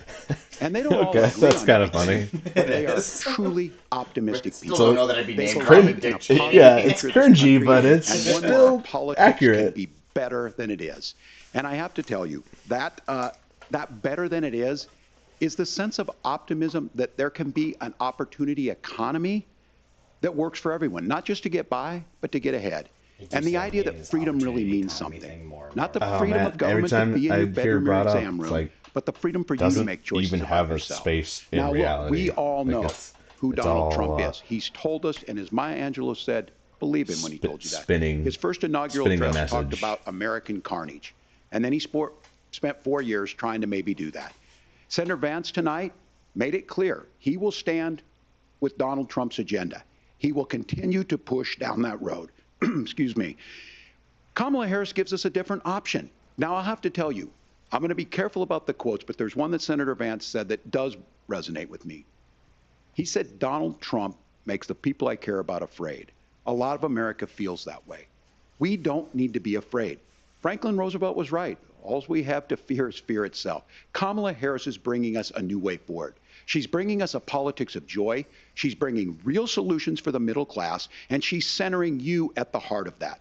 All the while asking everyone, join this movement, make your voices heard. Let's look for a new day where everybody gets that opportunity and everybody gets a chance to thrive. I humbly ask for your vote on November 5th for Kamala Harris. Governor Walz, thank you. Senator Vance, your closing statement. Well, I want to thank Governor Walz, you folks at CBS, and of course the American people for tuning in this evening. And One of the issues we didn't talk about was energy. And I remember when I was being raised by my grandmother, when she didn't have enough money to turn on the heat some nights because Ohio gets pretty cold at night. I believe that was brought up. And I believe, as a person who wants to be your next vice president, that we are a rich and prosperous enough country where every American, whether they're rich or poor, ought to be able to turn on their heat in the middle of a cold winter night. That's gotten more difficult thanks to Kamala Harris's federally mandated policies. that they can't I believe actually that whether you're rich shut or that poor, off. you ought to be able to But, you know, if you wanted nice to go to meal your for Republican family. dystopian That's gotten hellscape, harder then they would because be of able Kamala to shut Harris's them off and let them policies. freeze to death. I believe that whether you're rich or poor, like you ought what to be able to happens in afford to buy a Texas. house. You ought to be able to live in safe neighborhoods. You ought to not Or have charge your them communities flooded $5,000 with a fentanyl. kilowatt hour. And that too has gotten harder with Kamala because of Kamala Harris's policies. Now, I've been in politics long enough to do what Kamala Harris does when she stands before the American people and says that on day one, she's going to work on all these challenges I just listed. She's been the vice president for 3.5 years. Day one was 1,400 You've been, days how ago, long have you been a and fucking her senator? What policies have you made written? these What have you problems done? worse. What have you Now, passed? I believe that we have the most beautiful country in the world. I meet people on the campaign What did Mike Pence do in 4 food, fucking years? But have the Nothing? Oh yeah, because he's the vice president. To ask me how I'm doing and to tell me they're praying for my family. What that has taught me is that we have the greatest country, the most beautiful country, the most incredible people anywhere in the world. Guarantee it's a lot of people. But they're not going to be able to achieve their full dreams with the broken leadership that we have in Washington. They're not going to be able to live their American dream if we do the same thing that we've been doing for the last 3.5 years. We need change. We need a new direction. We need a president who has already done this once before and did it well. Please vote for Donald Trump. And whether you vote for me or vote for Tim Walz, I just want to say I'm so proud to be doing this, and I'm rooting for you. God bless you, and good night. Senator Vance, thank you. Rooting and thank for you both for participating in the only vice presidential debate of this election cycle. Americans? I'm Margaret Brennan. And I'm Nora O'Donnell. And a reminder, there are just 35 days until I'm election rooting for you because I'm really going to turn you out unless you fucking fend for yourself. Thank you and good night. Thank you and good night. There you go. Get the handshake at the end. Let's do some hand movie things because we know we're not talking to each other because I fucking despise your guts. You don't think they're I think they're absolutely talking right now. The first and only vice presidential debate. This election is now complete. It was a cordial debate of the kind that people mostly say they want. You notice here the two candidates lingering on the stage. That's quite a difference from the presidential debate in which it was not even sure that Vice President Harris and Donald Trump would shake hands. It was a debate in which the line, "I appreciate what Tim said about Finland," was one of the many ways in which Senator Vance the biggest thing I took away from an hour-and-a-half debate about American politics is Finland. Theater review of this. Okay, I think we're done with the CBS fucking idiots today, which is the Middle East and yeah, so I don't know. Ian says this debate sucked. I don't think this debate sucked. I do think that this is the debates that we used to be used to. Right. No, I think this was a more... This was a return to normalcy, right. as Yes. Harding, or was it Coolidge? But one of those two. If it's pre-1950, just like, why even bring it up, you know? Because it bothers me because normalcy was not a word until he used it in his campaign, and they just like made it a word because he was like the George Bush of his time. I'm pretty sure it was Coolidge. But no, it was Warren Harding. Normalcy. What else? How else would you say? You know, bringing something back to like a standard that you would believe to be normal. It's normalcy now. Well, yeah. It just wasn't then. It's just he said it out loud, and then they're like, "We need to make this a thing."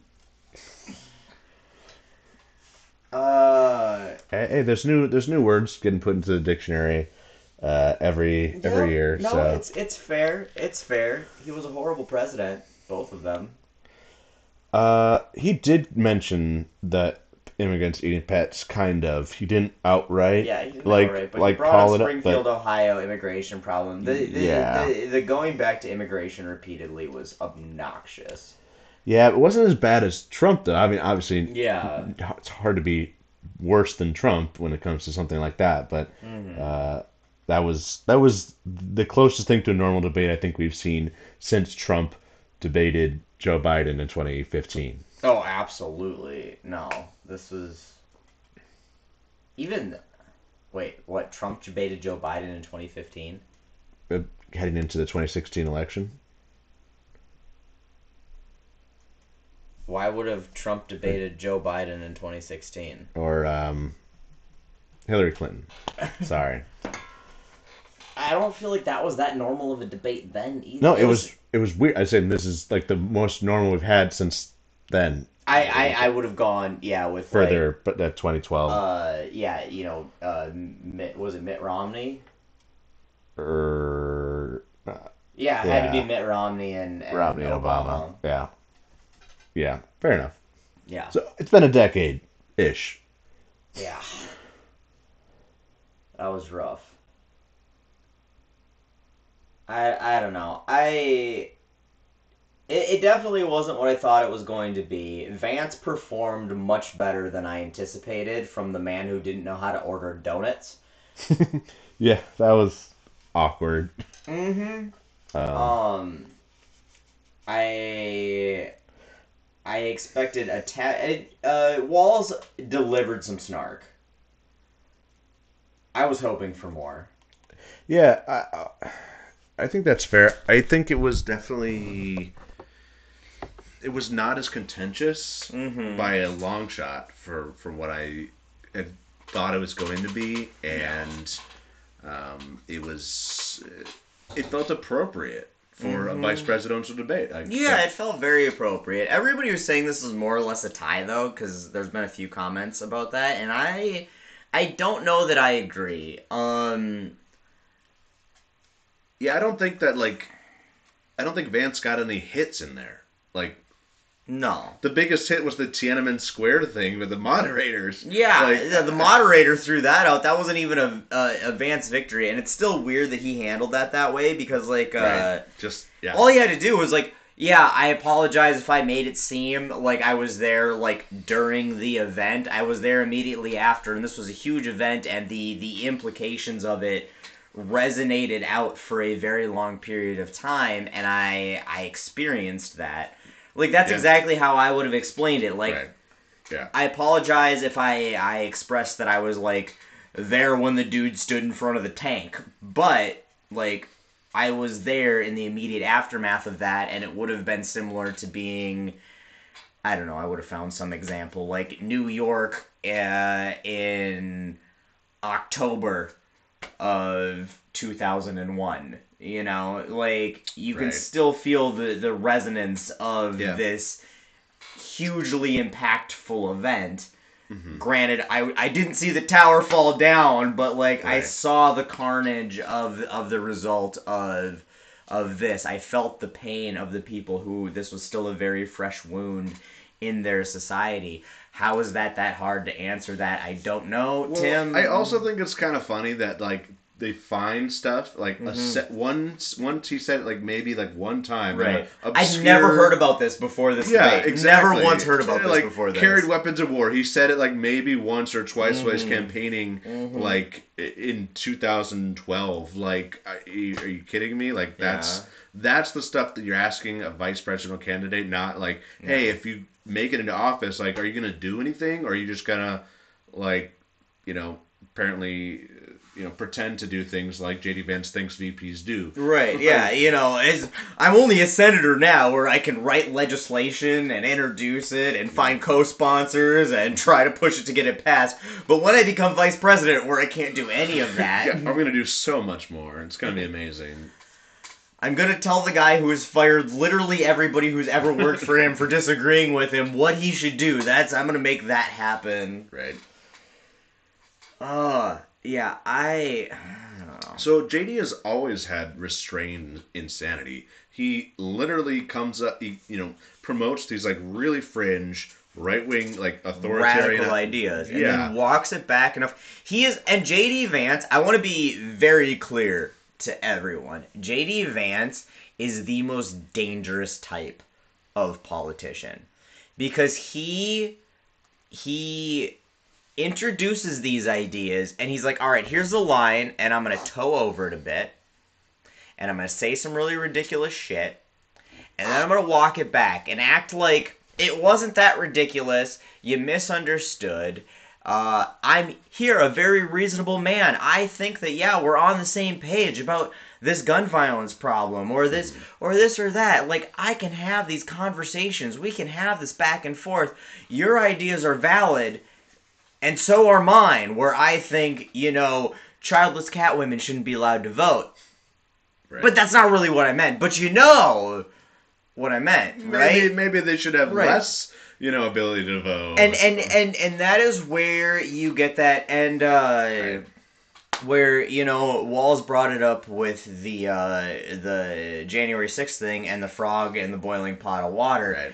J.D. Vance is the fire underneath that boiling pot of water. Mm-hmm. Like, he is the catalyst for that type of rhetoric. Yep. And you saw it with that whole thing right there. It's like, I'm not willing to completely walk this back, but I'm not willing to embrace it. And he just empty words of like, hey, we're not that far away from this, and then I'm gonna definitely do some policies that are on the complete opposite side of the spectrum, even though I just said like we're very close. But it's not just doing the policies on the opposite side of the spectrum. It's building the idea that it's not as radical as it actually is. It's introducing these ideas in a little bit of vaccines that they have all these kinds of conspiracies about. Is like, I'm inoculating you to how fucking insane this is, a little tiny bit at a time. And he did it with the Ohio shit. Like, oh, it's sure, it may not be like exactly what it is, but then we're getting people talking about this important issue. No, that was fucking stupid. That was insane to bring up in the spin room at the time, or shortly afterwards, to be like, oh no, I can't believe it took me to make some wild accusation that people are absolutely going to take on face value, that I know is a complete lie, to make people like finally clue into this fucking issue. It's like, no, it's not a real issue. That's why nobody's clued into it, and that's. And just well, I've heard about this issue from my constituents. I do love when she's like, well, if your constituents told you that they saw Bigfoot, would you believe them? Did I miss that? And then on TikTok, people like put up his like office's phone number, and they just started calling in and saying that they'd seen Bigfoot. Oh no.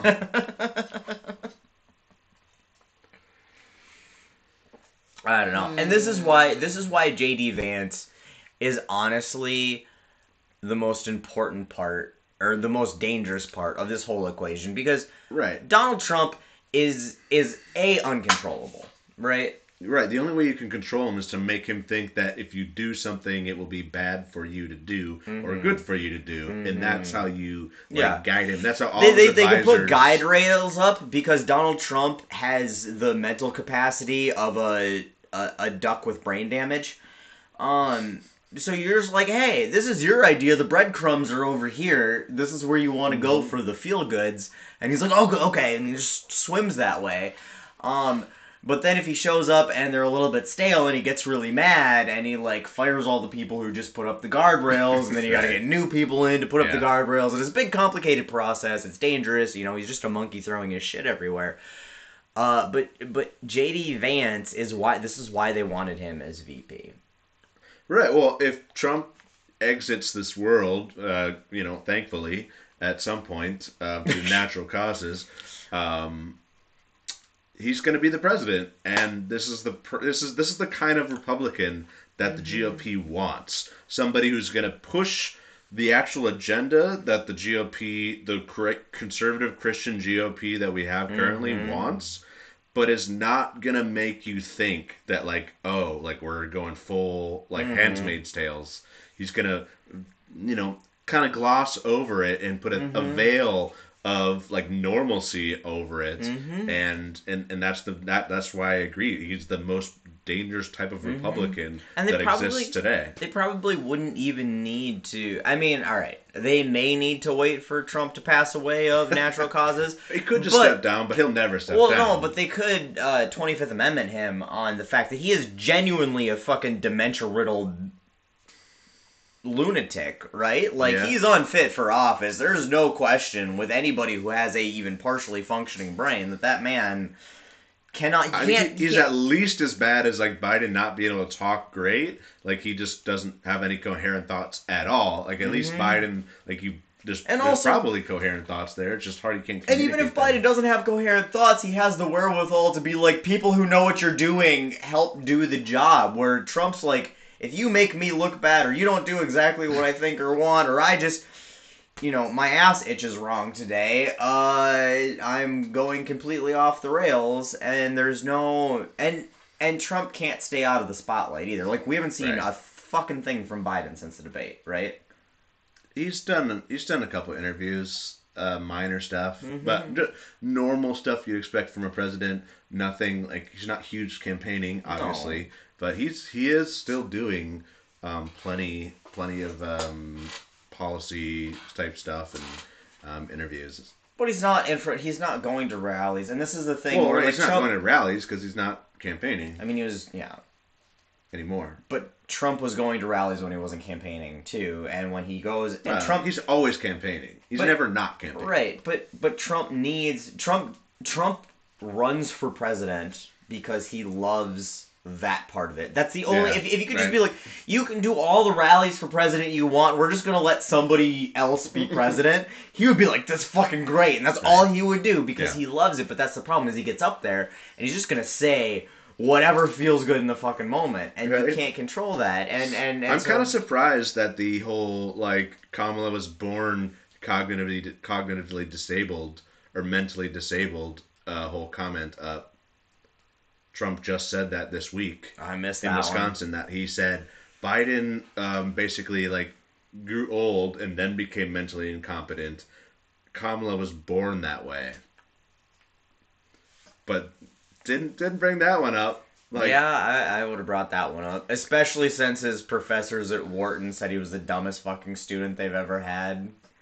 Right, but I think like Tim could have really played some hardball on... Oh, Tim could have played way harder ball than this. But he could have said, like, we're being civil, unlike your running mate. Oh, I know. Who called Kamala Harris, mentally disabled. He could have Minnesota nice to the shit out of that one. Yeah, somebody here, and I don't know where it went. Average IQ is only 100. That's the point of an IQ. It's a bell curve. Yeah. No, somebody said something about Vance had done like a 180 on a bunch of shit that he said, and that's he's done a 180 on just like all the like crazy shit that he's like, oh no, actually I never meant that crazy thing. He just did that over and over. But this was one of the, I don't know where it went, but this was one of the things that I wanted to point out specifically because, it's important that is part of why he's so dangerous, because the way he handled that in the debate tonight, because they called it out with him, like calling Trump a Nazi and all that kind of stuff, is that he's like, I misspoke. I learned, I changed my position. They did make light of it near the end where Tim was like, I'm like, not, I feel sorry for people who, misspeak sometime, and Vance was like, I feel you too, man. Like, yeah, well, and he's like, but you want to vote for something. You said that he makes the people I love and care about live in fear or feel fearful, and that was awesome on Walz's part. But the fact that Vance is a different, because most Republicans don't do this anymore, right? They never admit that they are wrong, that they misspoke. They will deny, they will pivot, they will, I didn't mean that, that's not what I said. Trump, Trump's the worst one of them all. And I think that everybody that Trump has disenfranchised is looking for that. I want a reason to not admit I was wrong by having a politician who can admit they were wrong. If that makes sense. Like, I think they want to have Trump's lack of culpability in everything that he says and does. Yeah. By saying if Trump can't be held liable. Mm-hmm. He can't be, convicted of anything, and it's all a scam. That's exactly what they want, and they believe that they have the right to have that. Yeah. Which makes no fucking sense coming from the party of law and order. But, like, fuck me, I guess, hypocrisy's never been something that Republicans have never shied away from. I always say if Republicans didn't have double standards, they'd have no standards at all. Yeah, that's exactly right. Yeah. It's true. It really is true. Yeah, I don't know. I think normalizing fascism. I really do. I really do think that is the most dangerous part about JD Vance. Is he is really good. The good thing is that JD Vance is also he showed up well. Apparently, Emmer is a great coach. I was not anticipating. Honestly, I thought that was about on par with any performance that I've seen him do. I don't know that Tom Emmer helped him really specifically. I don't see anything that he said or did that his prep necessarily really helped him respond to. I think that's just that JD Vance is a Yale educated lawyer and is somebody who's smart enough to have found the right wing grift profitable and is able to articulate policies in some ways that are frightening and authoritarian, and then somehow back them up in national debates or roll kind of walk it back a little bit and seem like he's on the side of an average American. I guess he has that ability. I guess it's just weird for me to see him come across almost human in a debate setting. And then you see him in any unscripted setting, and he is the most awkward fucking life form on the goddamn planet. I have seen disabled penguins who are less awkward than JD Vance. I think that JD Vance, whenever he tries to do something that should be normal and it's on camera, he's really bad at it. But when he does something that he normally does, like talk to random conservative Christian reporters and podcasts, he can talk the same way. It's the same type of but the mask is off, obviously. He kind of talks the same way, but yeah, to your point, he can't do anything that normal people should be able to do if a camera is pointed at him. He doesn't know how to act in public. And the whole Republican I'm what was the Dr. Oz, he did the same stupid thing with going to the grocery store and being like, oh, my coup d'etat is so expensive now with Pennsylvania in the John Fetterman race. Yeah. He did the same thing that JD Vance did. He was holding up eggs. So it's eggs are $6 for a dozen eggs, and then behind him there's a sign that's that was JD Vance. Yeah, no, yeah. But Republicans do the same fucking thing all the goddamn time. Dr. Oz did it in 2020 or 2022 or whatever it was, and then now he just sucked at doing it again. Somehow he didn't learn from his Republican partner right, but I mean it's like the interactions with other human beings too. The donut shop was the most awkward fucking thing I've ever seen in my life. It looked like a Bruno skit or something. Right, it was so bad. It was so bad. And I don't understand how he can go from that to this. Well, so I think that's the difference. It's not weird to see him not weird. It was weird to see him not weird. But that's what I'm saying, is it shouldn't be. That's the trap. It's it's not like he's being weird on purpose when he's being filmed trying to do something normal. No, that's what you expect out of Republicans. He's a genuinely weird fucking human being. He's weird only in the ideas that he has, not in the way that he can articulate them. Right, but he's weird in interacting with people. On camera, when he's trying to act like a normal person. Right. And you would think that would translate to a debate stage. No. No, not me. I don't know. Yeah, maybe I'm thinking about him. maybe J.D. Vance is more of a complex individual than I thought, you know, and not as one-dimensionally just fucking awkward lizard person as he comes off as, and all of the shit that his campaign stupidly releases. He's just a genuine fascist candidate. Oh, that's what it is. He doesn't know how to act it candidly on camera when it's scripted. Mm-hmm. Like, he's supposed to do this thing, but if somebody doesn't react in the way that they're supposed to react, or at least the way that he thought they were going to react, then he doesn't know how to like respond on camera. Like, he's just a camera shy, like when it's scripted type of candidate. All right, I'll give you that. But that also, so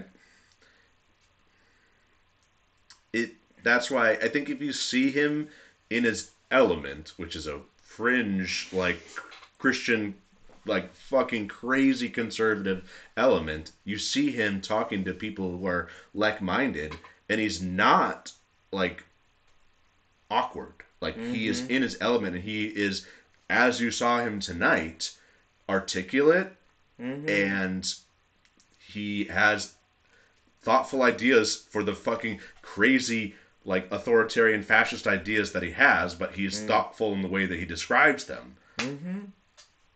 Yes, he might be a well-spoken version of Trump. And no, I do not actually think that's true. See, here's the thing with Trump.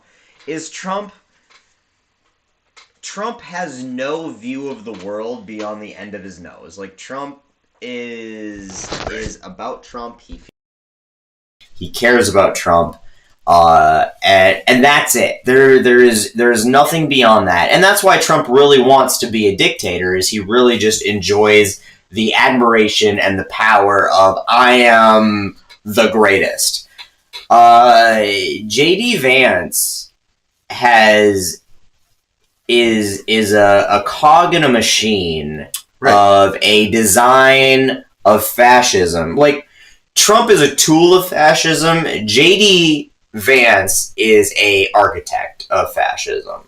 Exactly. Yeah, Trump is a useful idiot for fascism.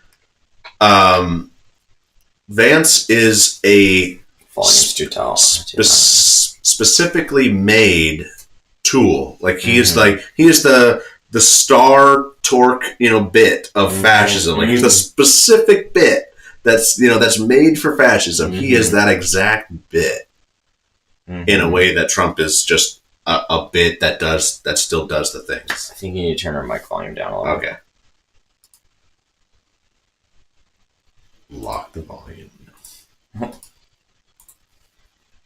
We still got the volume boost from the debate up, so.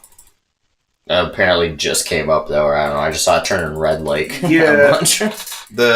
We haven't changed the volume since we started, so. But anyways, hopefully that's better. No, I am, as NGR Live there said, I'm just glad that we got to see a real debate about issues instead of a random name calling. And I do agree, it was nice to actually, like, even though J.D. Vance lied through his teeth for most of it. Right. Well, he spun his message in the most effective manner, certainly. Yeah, I don't know. I was very frustrated with how everything got brought back to immigration once again. I thought it was hilarious where he was like at the end, "Oh, we didn't talk about energy." Yeah. Well, meanwhile, like we talked about energy a shit ton. A whole thing about it, like.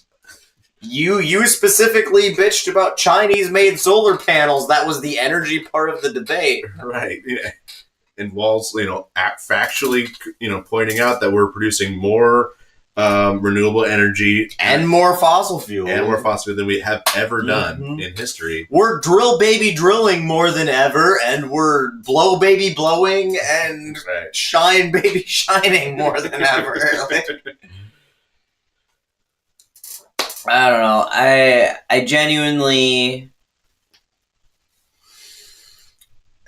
It was a good debate, but it was almost more dangerous. It was in that sense that J.D. Vance looked like a normal person Yeah. to what is presumably hundreds of millions of people now that don't and probably won't look into anything else that he said beyond what has been said here in this show. And that is terrible because this is the tip of the iceberg. It's like if the tip of the iceberg is the normal parts of what he's trying to say, and then under the water is the fascism, that's the appropriate representation of what JD Vance stands for. Yeah. And people aren't going to look under the water, I fear. No, because you had to scan a QR code to get fact checked. Hey, I still couldn't even get it to pull up because of fact checking going. So. It was funny. I think it was when you were upstairs going to the bathroom, but Tim Walz at one point was like, for some reason we decided not to fact check this debate, so I'll do it for you. Oh, is that what that was?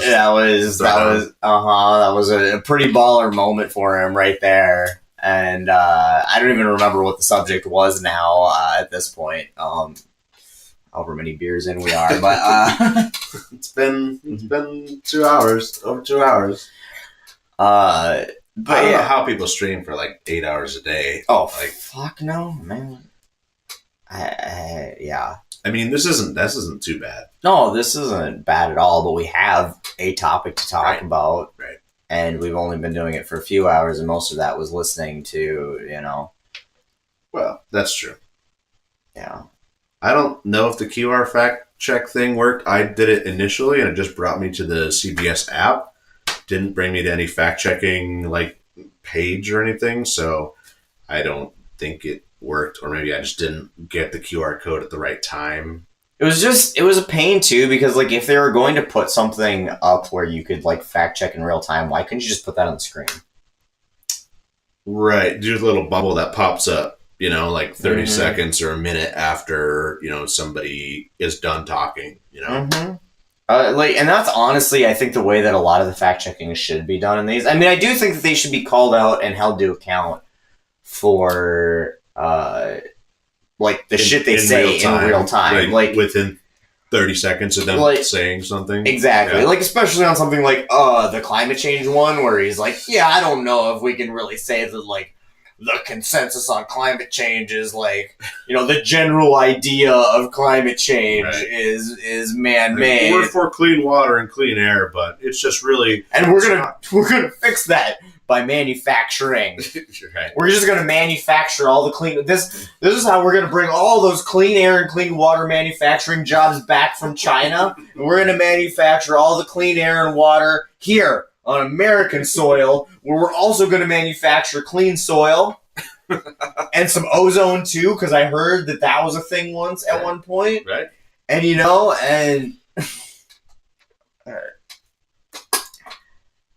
I just that was the most out of left field. How do you go from this is a topic about climate change to manufacturing? Yeah. I mean, he just dodged the issue as much as we expected him to not. But it was so far out of a left field. I don't know. I don't want to play devil's advocate and give them any more fucking ideas, but you could have been I feel like there's a conglomerate of energy solutions that America needs to be focusing on at homegrown energy and locally produced. Anything, manufacturing, that's a completely different topic. It has nothing to do. Right. No, yeah, it has as much to do with climate change as, Taylor Swift has to do with climate change, Yeah, which is they both use massive amounts of energy. Right. More than what normal people do. Yeah. Normal corporations do. Mm-hmm. Electric companies always say users use increases because there's users use increases. I think they're responding to somebody else. I'm just coming back into the corporate grid. Oh, yeah. Oh, I see. You're looking at them on your phone. Yeah, how hard is it to add a fact checker ticker to the bottom of the screen? It really doesn't seem like it should be that hard. Okay. But it is the mainstream media. They are kind of out of touch and have been since like 2010. Yeah, I don't know. I also hate the term mainstream media. I feel like that's gotten like so ridiculously. MSNBC, CBS, ABC, Fox News, CNN. I don't know. Like, yeah, that's the mainstream media. I get it. It's just it's such a conservative talking point, like mainstream media at this point. I mean, like, it's not only conservative. It's a talking point for leftists as well, in that they only uphold capitalist ideals and just gaslight us and thinking that's the only way to move forward. Yeah. So, but it's just one of those. It's one of those terms that makes me cringe at this point because it's been brought up because it's used to discredit fact checkers are part of the lamestream media, and I don't know. I don't think you can just get rid of it's the most. You could say legacy media if that makes you feel better. Yeah, maybe. It's all the same thing. It is, but it's also not, because obviously where did you get that from? The mainstream media talking points that you get all the fucking time. Like we could have a legitimate conversation about media, and I hate liberal media. Obviously conservative media is just right out. But I hate punditry. We've talked about this before, and I absolutely despise it because, again, I don't want information pushed at me with a narrative behind it or a structure around it. I just want the information as preferably bland as possible. I mean, I just don't think that's. I don't think that's possible in our society right now. It may not be. I mean, it is. Not unless you pay for a specific. That's not print media still does this in a much better fashion than. Yeah, print media is better. And NPR. But they don't do nightly local or weekly. That's fair. Broadcasts. And it's not local. I mean, none of this is local. None of the legacy mainstream media is local. Besides the Sinclair, local news, corporation that has all the local news companies. Right, but they're not talking politics usually on any type of punditry fashion. Just spreading disinformation. How? I mean, Sinclair? I guess I don't know who Sinclair is. They're it's a company that owns over a couple hundred local news stations, and they all you've seen videos where you see 100 newscasters saying the exact same thing at the exact same time, and all their voices are overlapping or something like that. No. Google Sinclair News Corporation and you'll see. I don't think you realize the lengths I go to avoid. This has been a thing for a couple of years though, a while. There's been. I don't think you realize how long I've gone to lengths to avoid, even Rachel Maddow, and I do appreciate some of the pieces that Maddow does. Yeah, she's not absolutely horrendous. No, but I cannot fucking stand. I wouldn't watch her religiously. I gotta watch the Rachel Maddow show. No. Just be Rachel Maddow has a take on this. Let me see if I think it's legit. Sinclair, see? Sinclair's the thing. Yeah, no, I believe you all. Okay, so Boa the Fifth Column. Have you ever watched Boa's stuff? I've seen some of his stuff. I was really big into him in college, and then his name's not actually Bo. It's Chris King or something King. Way to dox him. No, I mean he had his whole media thing under his own name beforehand, and he got involved in this human trafficking thing. He's got convicted for it and everything. And it seems suspicious. Partially because it's human trafficking. And people are oh, he was bringing, people into America for a better life. But they were all conveniently, Eastern European women. you'd think there'd be like mothers and No, children, younger Eastern European women. It very much gave certain types of Rings vibes, you know, like The Ring, those types of vibes. And I haven't personally seen him really address it. I don't know. I probably haven't looked into it like recently. I would assume. No, I mean this was years ago when I found out about it, and I tried doing as much digging as I could back then. Justin King, that's what it was, and I don't know. It gave me enough cringe vibes where I just kind of turned off to him at that point. I've never like gone out and fully said like I'm against, because again, a lot of his messaging I appreciated. Yeah, I mean, I didn't know any of that, and I thought that generally he has like a reasonable, like kind of mainstream take to a lot of stuff. So I think that's what people see, and as with most things that are in the public light or partially in the public light, you know, you take what you see and you either like kind of like you and you're just like, all right, well, that's good enough for me. I'm never going to really engage with this creator again. Or you're like, I don't know if this is enough for me to really do that. And so I'm just going to focus on things that he's saying. Yeah. Yeah. I don't know. I like some consistency of character, and if I'm going to take that type of content and consume it. Yeah, no, I it's not like I like stream or watch much of his stuff. It just every once in a while comes up and stuff I've seen. Yeah. Yeah, no, Aaron, I had not heard about the whole thing. He, again, does not do... And this was part of it. Had he had some sort of content that faced that head on and just like, hey, this was a time that I made a mistake and I was absolutely involved in a prostitution ring, or here is my version of this story that seemed somewhat reasonable, and he faced that head on, but it was like, then the whole Beau of the Fifth Column, rather than being Justin King thing, felt very much like just trying to add another layer to not lead back to that story.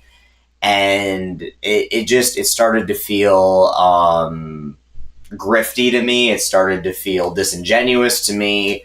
And I don't know. This is why I get very little information from the type of information that I put out. Like I consume very little video information, and like if I could get everything off of like Statista and shit, like that's where I would be at. I'd actually prefer if Pearl Mania just read the news. I'd be fine with that. I would really enjoy just Pearl Mania just read just like legacy news articles all day, and I would pay for that content. Yeah, I'd be down for that. I don't know. I think I need some Advil, though. He does kind of give me a headache after a while, because I start to feel like I'm yelling with him. He gives himself a headache. Oh, he's got to. I cannot imagine that man's blood pressure has got to be just... Oh, yeah. My Samsung watch tells me I'm stressed out all the fucking times, and I don't even, like, yell at my computer screen most of the time.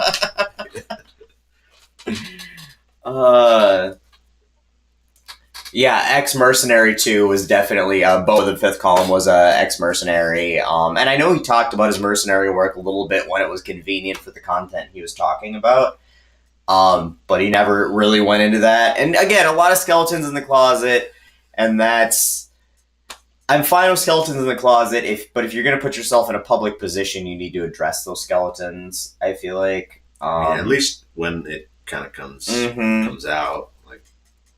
Yeah. I'm not going to be upfront about it. Whatever. No. That's, well, what do you think? Yeah, we can call it here. We appreciate all you guys hanging out with us.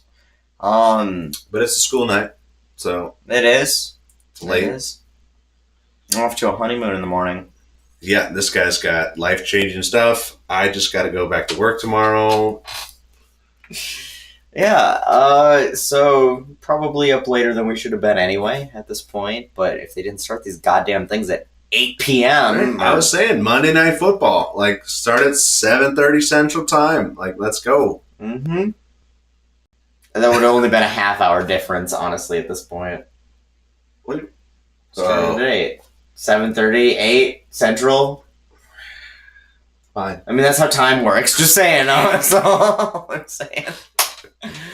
Like I said, it's late. I mean, a half hour is a half hour. But no, we genuinely do appreciate all you guys hanging out with us. Everybody who came over from the TikTok Live, if you're still here with us, we appreciate you hanging out with us from that. Sorry, we were trying to get like multi-streaming stuff going, and you have no idea how difficult this is for people who are getting, old enough where I'm going to have to start calling somebody's kids to tell us how to download a PDF. We're kind of getting to that age now, I do have to, describe that particular tab to some people sometimes. It's 10:30 p.m. Do you know where your children are? Yeah. But yeah, Skull Vikings, great area. Yeah. We appreciate y'all. We appreciate you supporting the channel. You can subscribe here, Patreon, all the places. You can also buy merch, offthewagon.com. We've got Let Them Eat Toast merch, Off the Wagon merch. Anything you guys do to support us, we appreciate that, which includes just hanging out with us and commenting and talking. And we're trying to do more and more of this. We really are working on it. And so we appreciate you guys going along this long, bumpy journey with us, because it's been a ride. It's been a year. It's been a year. It has been. But yeah, Vikings 4-0. They are really setting up to let us down again. This is kind of their arc. Well, I like the apocalypse because we could never win a Super Bowl. So like if we make it there, like that means the world is going to end if we end up being like the winners. Like yeah. All right, I'm going to leave you guys with my favorite Ole and Sven joke. Okay. Let's hear it. I used to have a geography teacher in high school who I was not a fan of, but he started every morning with an Ole and Sven joke. So I've heard a lot of them. For those outside the Midwest, Ole and Sven, I don't know if there's a comparison I could give to explain it. What was the cat, not Garfield, but like Otis and but it's like a little like Norwegian 2-character like comic strip joke. 3-character because it's Ole, Sven, and Lena technically, which is Sven's wife, pretty sure, or Ole's wife, one of the wives. Nobody cares. Anyway, the joke is Ole and Sven, these 2 Norwegian Minnesotans, they die and they go to hell. And, Minnesotans always have an upbeat attitude, and they're down there in hell, and the devil's like, I need to figure out how to punish these people. So he's like, I'm going to keep turning up the heat. And first they get down there and like, oh, this isn't so bad. It wouldn't be so bad if it wasn't for the gosh darn humidity, but they put on their trunks and their flip-flops, and the devil's like, well, what the fuck? And so he goes, and he turns the heat up even more. And, they're sitting there doing their best to keep cool. And they're like, oh, yeah, this is a nice break from all those cold Minnesota winters. And it's not so bad. It could be worse. And the devil turns it up to the point where even he's sweating. And, of course, now they're just down to their whitey-tighties and they're doing their best. But they still got that positive attitude. And they're like, yep, it's not that bad. It could be worse. We're just going to fry up some walleye on this rock here now that it's warm enough to do that. And the devil's like, all right, you know what? I've just been doing this wrong. And he goes and he turns the heat all the way down to where it's freezing cold. And he comes out, and they're all bundled back up in their parkas and everything, but they're still cheering and whooping and hollering. And the devil's like, I don't fucking get it. Why are you happy? I've made it hot, and you're happy. I've made it cold, and you're happy. And they're like, well, hell froze over, so the Vikings must have won the Super Bowl. All right, that was pretty good. I'll take that. That's a pretty good way to end this, I think. I think so, if there's ever a way to end, if there's ever a way to end these lives, we already done a Minnesota goodbye. Oh, this is the Minnesota. I need some keys right now to jingle. Well. I suppose it's about that time. Yeah. All right, guys. Thank you. I will enjoy the honeymoon. Thank you all for joining us again. And we will see you. When we see you, I don't know where our next live is planned yet, but we'll be doing it. We'll be doing it for more podcast episodes as well. Maybe election night probably would be the only other thing. Oof. Or the next day, I don't know. I mean, we could do it. We can stay up. I'm up for it. That'll be one of our 8-hour podcasts. Yeah, we'll figure out that 8-hour podcast thing. Yeah, maybe we can do some like fundraising for something that's actually useful or something. Yeah, we'll have to figure out a way to make some money for somebody who needs it. Yeah, we'll brainstorm on that. All right, guys. Love you. We will talk to you later. I don't know how to stop the streaming for that awkward time. All right. Bye.